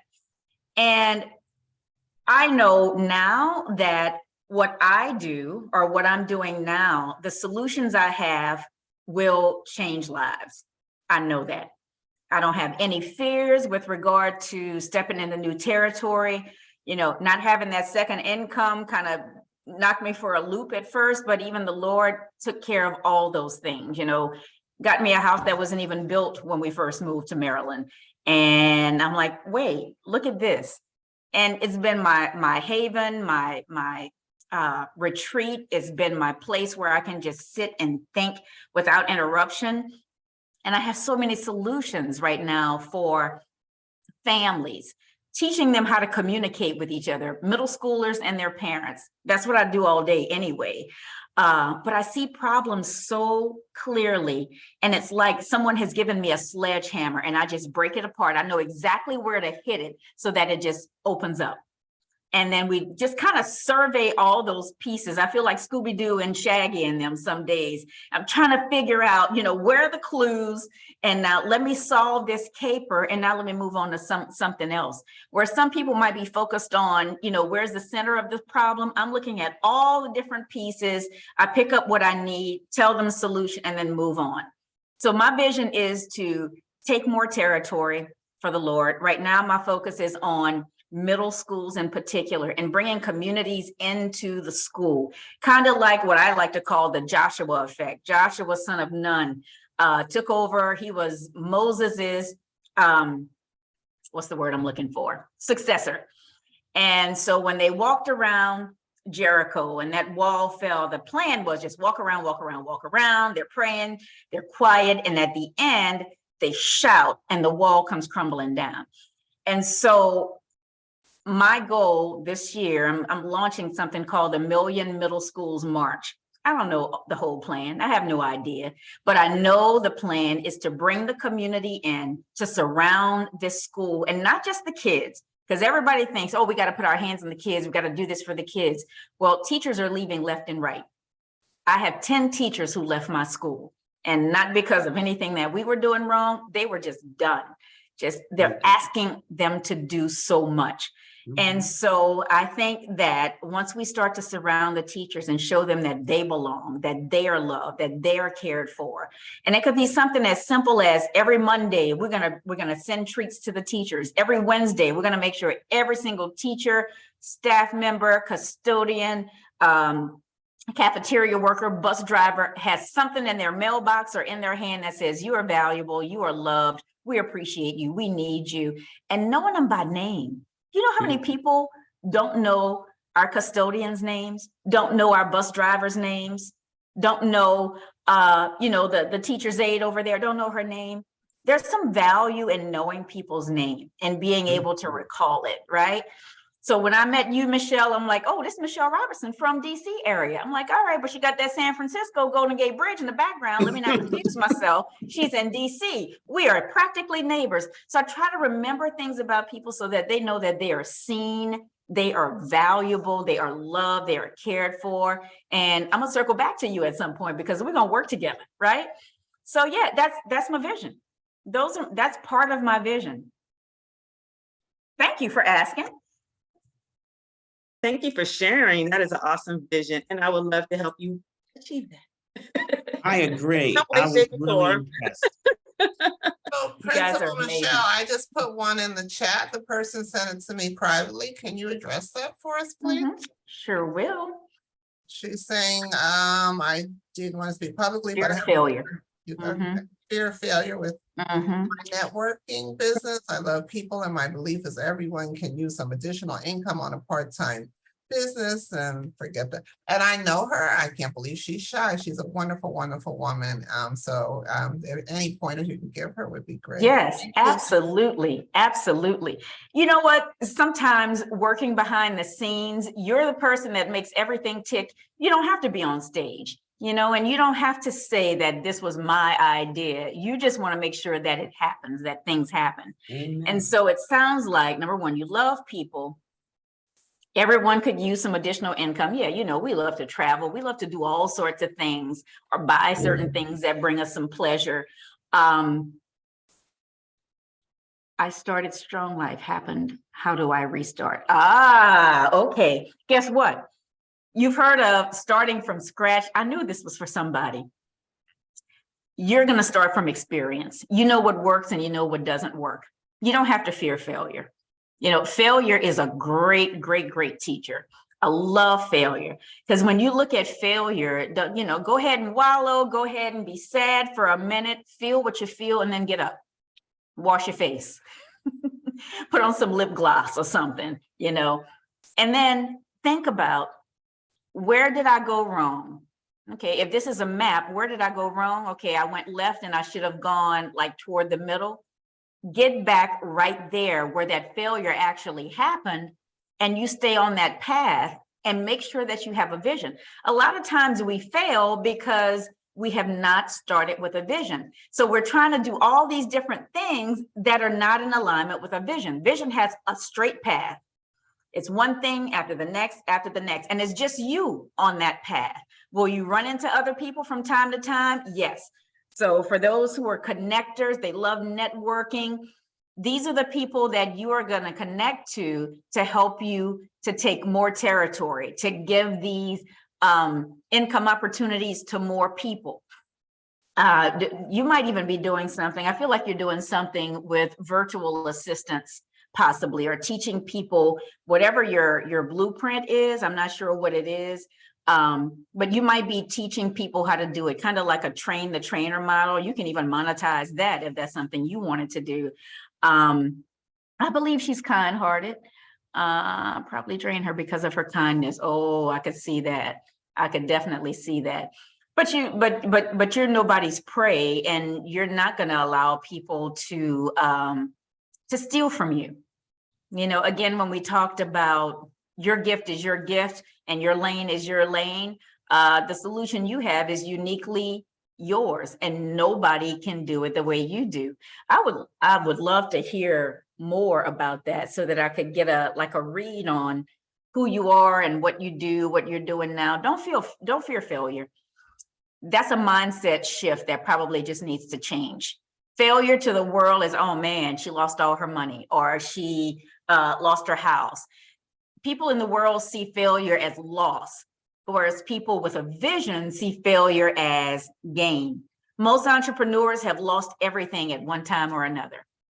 You're not going to be great at everything. So sometimes when we fail is because we're trying to do something that we're not gifted to do. So maybe write that down, because sometimes we get out of our lane and we try to do this because other people are doing it, or it's hot right now. Oh, Bitcoin was hot for a little while, cryptocurrency, but you see what's happening with cryptocurrency, right? Yeah. So make sure that whatever it is that you're doing is uniquely aligned to your gifts, your talents, and your abilities. So I think that sweet, kind self that you are will have a lot to do with the work that you do. So I hope that helps. Let me say that Principal Michelle will share with you all before we disconnect how you can get in touch with her and work with her one-on-one, I'm sure. So you can, if that's something that any of you want to do, if you're not comfortable speaking in person, there is an opportunity to actually I encourage that you follow up with her and sign on for her services. And before we get to you, Annette, I just want to say to the people on the phone, because I always forget the people on the phone, if you all have a question and you want to participate, unmute yourself by pushing *6, and you too can pose a question. But anyway, so if you want to do that, just go right ahead, because we can't see your hand. You don't have a hand to raise. So yeah, so just do a *6 and we can hear you. In the meantime, Annette, did you have a very quick question for? Yeah, I have 2 quick questions. Okay. I have a question for the woman who spoke before, Michelle, about taking the exam. What was, That was Miss Allison. Hi, Miss Allison. Last year, during the pandemic, I tried to vision what I would like to do after I retire out of corporate. And I came up with the idea of becoming a real estate. And I went to real estate school, did extremely well in real estate school. And then you have to take the state exam. I took the state exam 6 times. I did not pass. Every time I took the state exam, I always got 69. I don't know why, 69. And I was always 7 points shy of getting my real estate license. So please do not give up. Next month, I start real estate school again, because if you don't pass the state exam in a year, you got to take the course over again. And if this is something you truly want to do, go do it. Go out there and do it. Forget about that anxiety or anything. Go out there and do it. Like Principal Michelle said, we need you. Thank you. Amen. The reason Thank why I you. feel that Amen. way is because I'm going to be a different type of real estate agent. Okay, I'm not going to just sell a house or apartment, because these are people's lives. My goal is to work with the individual. Once they get into a house, they never have to see me again, but every year they will get an anniversary card from me. So I already stated how I was going to handle my business. So I'm never giving up. But anyway, the second question is for Principal Michelle. What's the difference between visions and goals? Oh, geez. Go, if you think in terms of, now think order, think structure, organization. Vision is at the top. Okay. Underneath the vision, you have some goals. Like, these are some things that I want to achieve. Just like the mission is a vehicle that gets you to the vision, goals also are like vehicles that get you closer to the vision. So you might see them as landmarks, or if you're in a town, you might see them as milestones. If you're a runner and you want to run a marathon, there are some milestones that you have to reach before you make it to that desired end or that goal of running a marathon. The marathon is not the vision. That's just one of the milestones, or it can actually be one of the goals in becoming a triathlete or something like that. You know, so a goal is just another vehicle, something that you set as a personal thing to get to your vision. Man, I'm gonna need a copy of this chat. This is on fire, Lord. Thank you, Lord. So I have another question, Prince. I know I said 2, but I got this real quick one in which everything is coming clear to me. So your life is like a map. And then you start there, and then you have to go, say I wanted to go see Helen in Florida. So my vision is to get to Helen, but I'm going to make a roadmap of how I'm going to get there. That's the same as what we're talking about. Oh God, yeah. And you know what? You might make a few pit stops. So you might have had a dream of always going to, I don't know, someplace in Lake Okeechobee in South Florida. Like I always wanted to see that. I saw it on the map. I want to see what that looks like. And so you might get off the path just a little bit, veer off just a little bit, but I guarantee you, when you get to Lake Okeechobee, you're going to discover something there that really feeds your spirit and will give you more energy to get back on that path. Like, oh my God, I love that place. That might be a place I go to when I want to see something extreme, like a walking catfish or something like that, you know, and that is such a thing, by the way. But anyway, I digress. And then you get back on your path because you know your path. When you venture off, you want to make sure that when you venture off is for a particular purpose and for a particular time, and then getting right back on your path. You already got the understanding. You really do. You look at it as a map, see the picture. Thank you. It's coming so clear. I want to thank you, and God, I want to thank Helen. Oh God, this is like, whoa, I got it. Helen's amazing. Thank you. And I see Miss Judy. Hi. So I'm actually going to ask the question that Helen has in the chat because I'm interested in the answer also. And it says, do you have a routine or set schedule for being intentional about investing in yourself? Yes, indeed. Yes, indeed. And what I do is I make sure I invest in Michelle first. And that is not selfish. That is self-preservation. I want to make sure Michelle is as strong and as wise and as confident and as vulnerable as she can be. And that was a mind shift. I used to think that if I do all these things for all the other people in my family, my life, you know, my parents, aunts, uncles, all these other folks, well, whatever's left over, I could use that on myself. And I think that's false humility. Now that I think about it, you know, I'm doing all this for everybody else, and now I got a little bit of energy left for myself. And I really do believe that was just a false humility or a little bit of pride. And so I'm an early riser. I always have been since I was about 4 or 5 years old. My mother will tell you the same story. I was up before anybody, entertained myself until others would come and serve me. Breakfast, scrambled eggs, grits, bacon, whatever I wanted to eat, and then something sweet. But I do the same thing for myself every single day. I ease into my day. And so if I want to ease into my day, whenever I wake up is whenever I wake up. I stretch. Thank you, Lord. I appreciate. Let me make sure all my limbs are still moving. I stretch everything. Like, thank you. I didn't have a stroke in my sleep. Thank you, Lord. I got my sound mind. Thank you. Thank you. And this is going to sound weird, but I always have a song going on in my head. And I love to sing. It's a talent. It's not a gift. Ain't nobody opening doors and giving me Grammys, right? But I love to sing. I love like worship, soaking music, and I ease into my day that way. I love beautiful things. So I have this set of cups. It's a Lily Pulitzer cup. It's beautiful. And so I brew my coffee and I sit in front of the fireplace and I drink my coffee.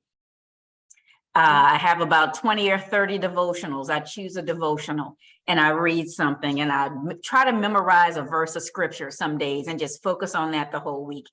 And once that happens, I can get on with my day, right?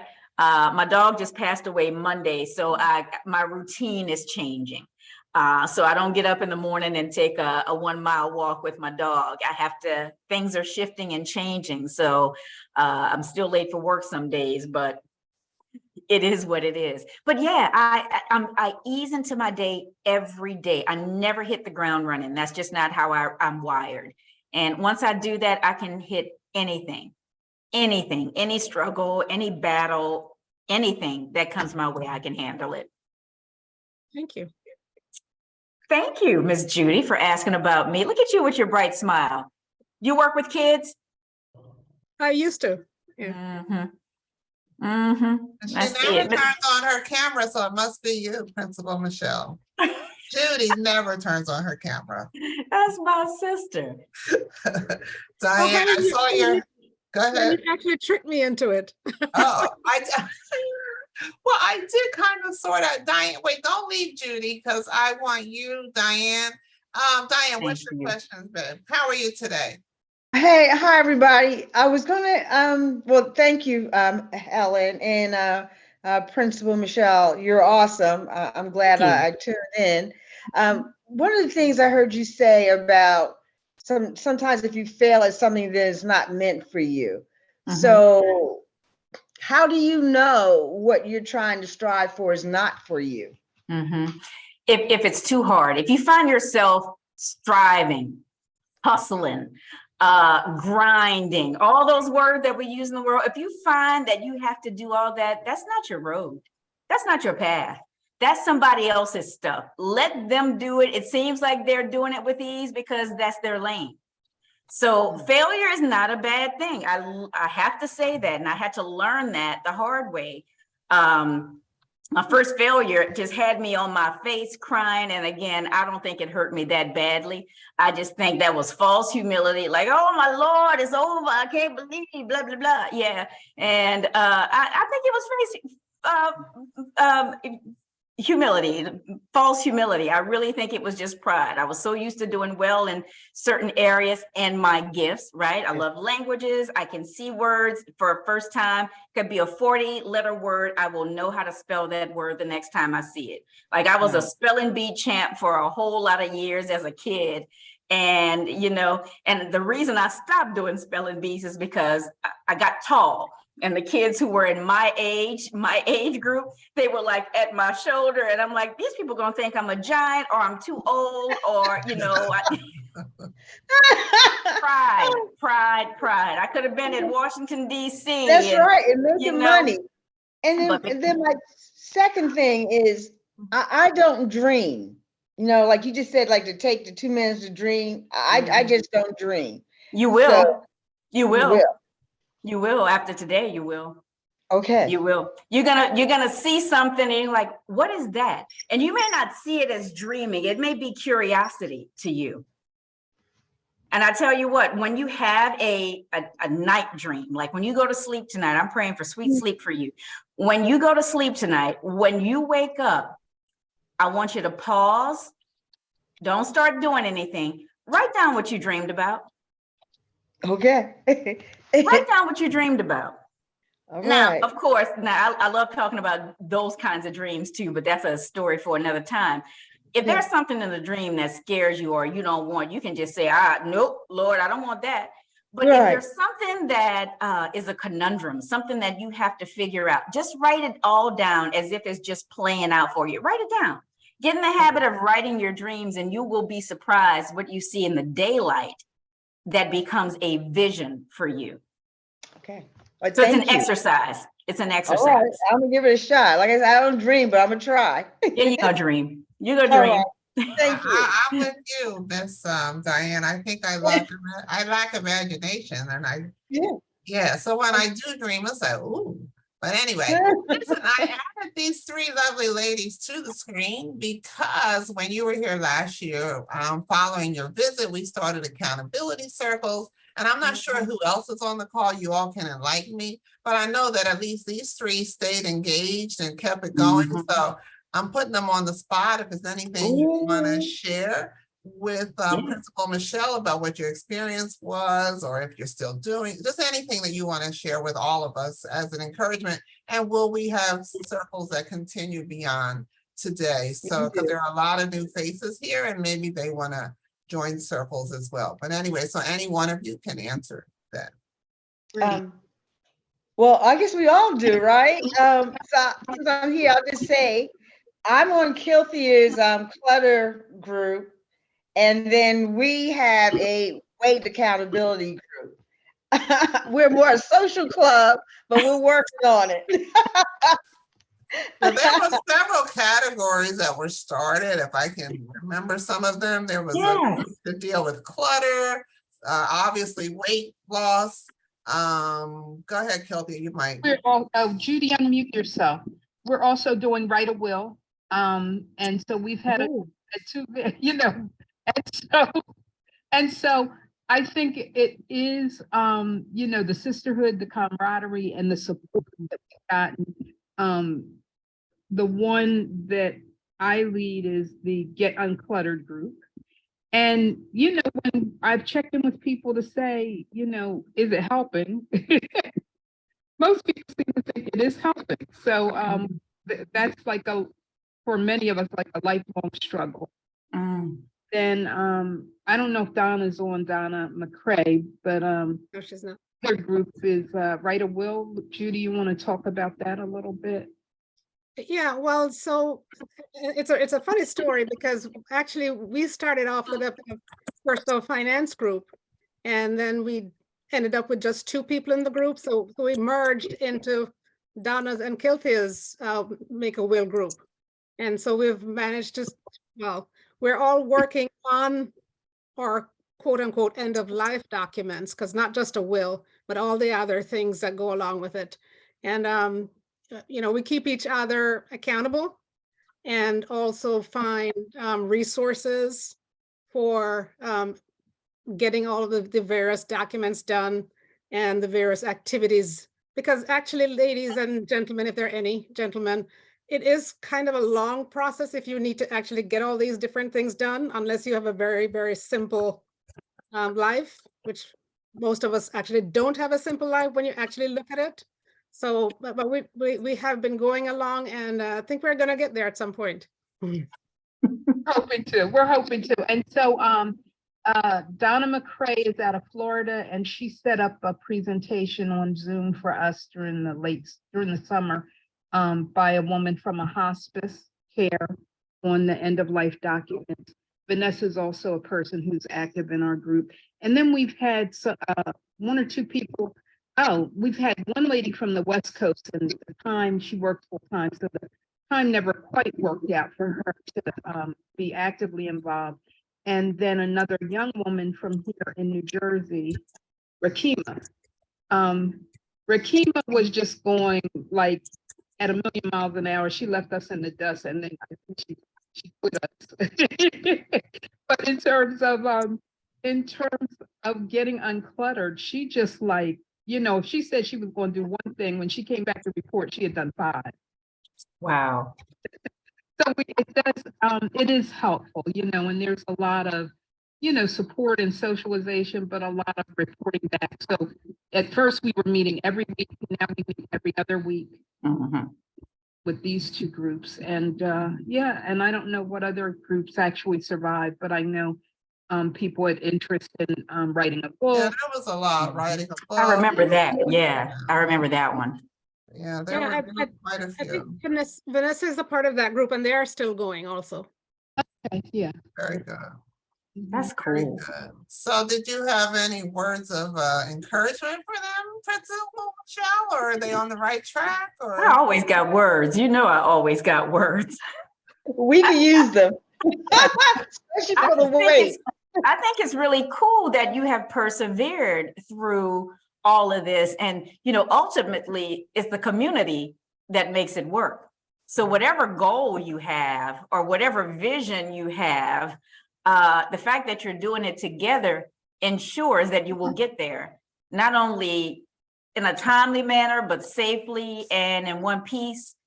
And you get to celebrate together. Don't forget to celebrate all milestones.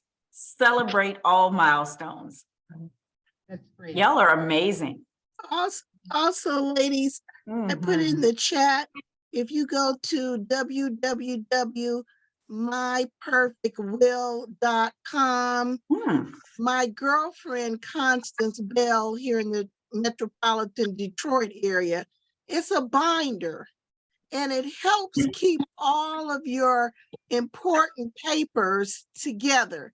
It from your personal information to doctors, to all your financial information, funeral home information, recipes that you love, everything is in this binder. So if you go to www.myperfectwill.com, she has a nice little video. It keeps me extremely organized. So if anything happens, my cousin knows to go directly to this binder, and it's truly God placed it on her to make this binder, and she has been a blessing to so many different people. www.myperfectwill.com. Wow. So obviously her gift is organization. One of her gifts is organization. Yes. That comes easily for her. You know when it's your gift It's just easy for you. And other people is like, oh my God, how'd you figure that out? Oh, that girl, that was easy. I did that in 2 minutes. Yeah. Oh Well, gosh. this has been so wonderful. I love that I shouted out one birthday. You should never do this because you forget, because Jocelyn also had a birthday this week. So happy birthday, Jocelyn. Jocelyn, happy belated. But anyway, I'm going to thank you ladies for sharing that with us. First of all, thank you for being diligent and keeping your circles in place for the entire year. That's impressive. I just, thank you all for also being constant supporters of When Black Women Gather, and for sharing your experience. Hopefully, if anybody wants to start circles for this coming year, just let me know.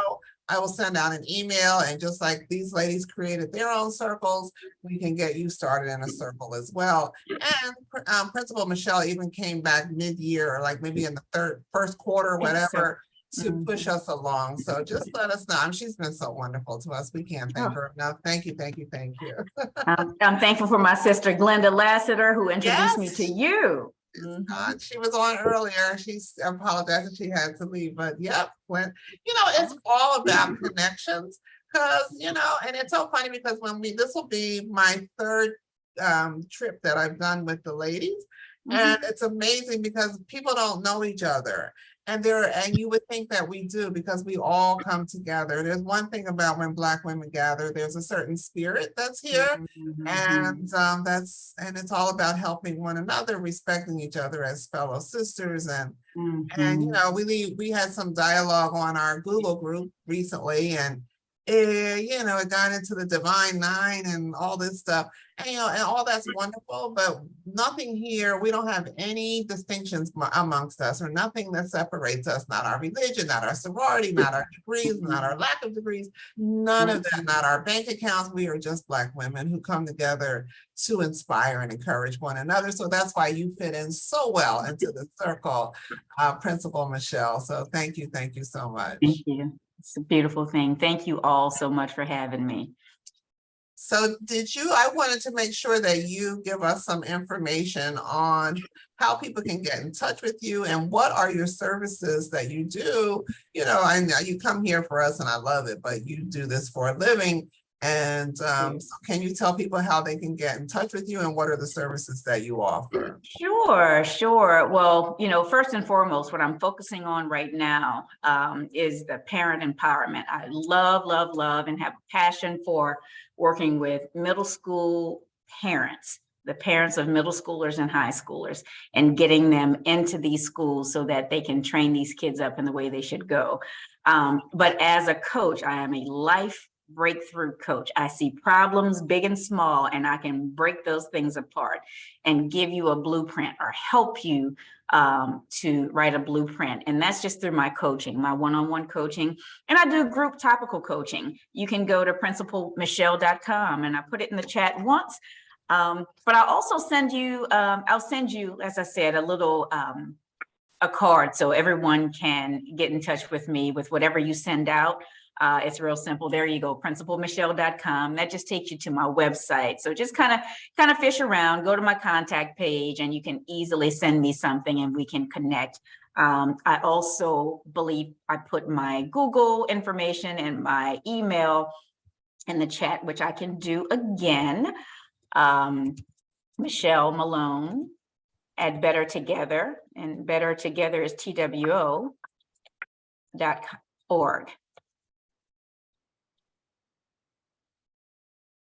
And that's my email. And we can talk about services. What is it that you need? As I said, I am a life breakthrough coach certified, and I enjoy doing it. It would be a pleasure to work with any of you. Okay, I'm trying to put it in the chat as you speak. I'm a slow typer. You've done well. So again, does anybody have any burning questions before? First of all, let me say, for all you folks who are still here, I think we were up as high as maybe 60 women, and we're down to 26, and you're still here. So it's a beautiful thing. We're not all football people. Although we do what the I am, but this is more important. Oh, And that's that was the whole point, right? Mhm. Yeah, You more make a important. choice. What's the the football? Those Eagles already have their fortune, and you're trying to get yours. So here it was today. So you have a choice: either get your own fortune or go, get a piece and play on theirs. So, Oh gosh. anyone else with any last minute things before we let Principal Michelle go? She's been so wonderful to give her time. Like this. Can I say? I just want to say 2 words. Go ahead. I'm sorry. I just wanted to say thank you so much. This was Miss Helena's class. Like whenever I see the emails, it's nice. But whenever I come in and really am able to listen and take in what everybody is saying, especially, my elders. I'm very, very young, but I really, really connect with like older women. I love it so much. It feels like so warm, and it feels like I'm always learning and I'm always listening. And I love that everybody is saying how they're learning and listening, and it just makes me want to continue to learn and continue to listen. And this was amazing. When I say like God's timing is perfect, these Sundays are amazing just to start the week off, with so much love and so much, confidence in myself, and reassurance from God when things happen like this, when you see the title of the meeting and sitting in here and hear, the goals and everybody's goals. It just makes me want to keep going. And it was very, very positive today. Sometimes the emails, sometimes it be a little cat fighty sometimes, but we're in a divine 9. Oh my God, the ladies, they were upset about that the other day. I was like, oh my gosh, what's going on? But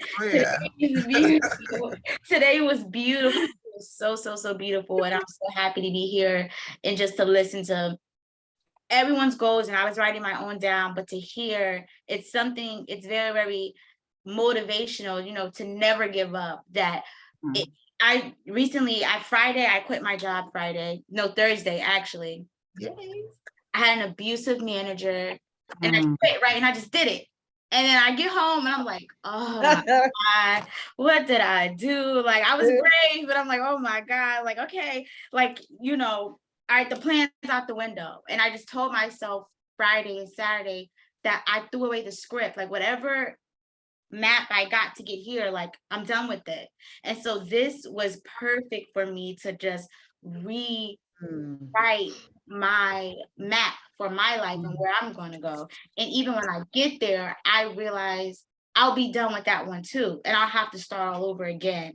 So that's where I'm at today. And this was beautiful because I probably would have just wallowed in my bed and still felt sad for myself, and I wouldn't have got up and rewrote what's next. So today was beautiful. It was really, really beautiful. Thank you so much. So glad you're here, and that's I am too. timing, it sounds like. Perfect. Oh my gosh. And you're not starting from scratch, you're starting from experience. That's good. That's some good stuff. That is good. That's perfect. Well, Helen, you all have blessed me as well. So please don't think that it was a one-way thing. My cup is overflowing. And I have another call in 9 minutes. So and we are so glad that you came. I cannot thank you enough. And my pleasure. And you can come whenever. Our door is always open. Just let us know. And, I show up. I was here last week for Miss Dr. Cleo. My God. Yes. And I'm trying to get for next week. I haven't finalized it yet, but it's going to be a great call, especially for you, Naja, because there's a woman that I know who has done government contracting for years, and she's very successful, very sought after, and always looking to share. And I don't know why I didn't think of her sooner, but that's an avenue that as Black women, we need to look at ways of making money and being independent. So I'm trying to get her for next week, but if not, we'll have her soon. So hang on for that one as well. Thank you. I just want to say thank you again. I appreciate everybody on this call. I'm going to take us off of Spotlight. And I don't know if those of you who are left know what we do for our last minutes. I ask you to all unmute, please. And I don't know, we have a lot of new people here, but anyway, as we close out, when Black women gather, Amazing things Things happen. Thank you, Principal Michelle, and thank you, Helen. thank you for You're another welcome. amazing Thank Sunday, you. all of you ladies. I didn't forget my sisters or ladies. This was Okay. awesome. This was awesome. Have a great Amen. evening, Blessed everyone. week. Okay. Good night. We'll be talking Thank soon. Okay. Go bye-bye. Eagles. Go Rihanna.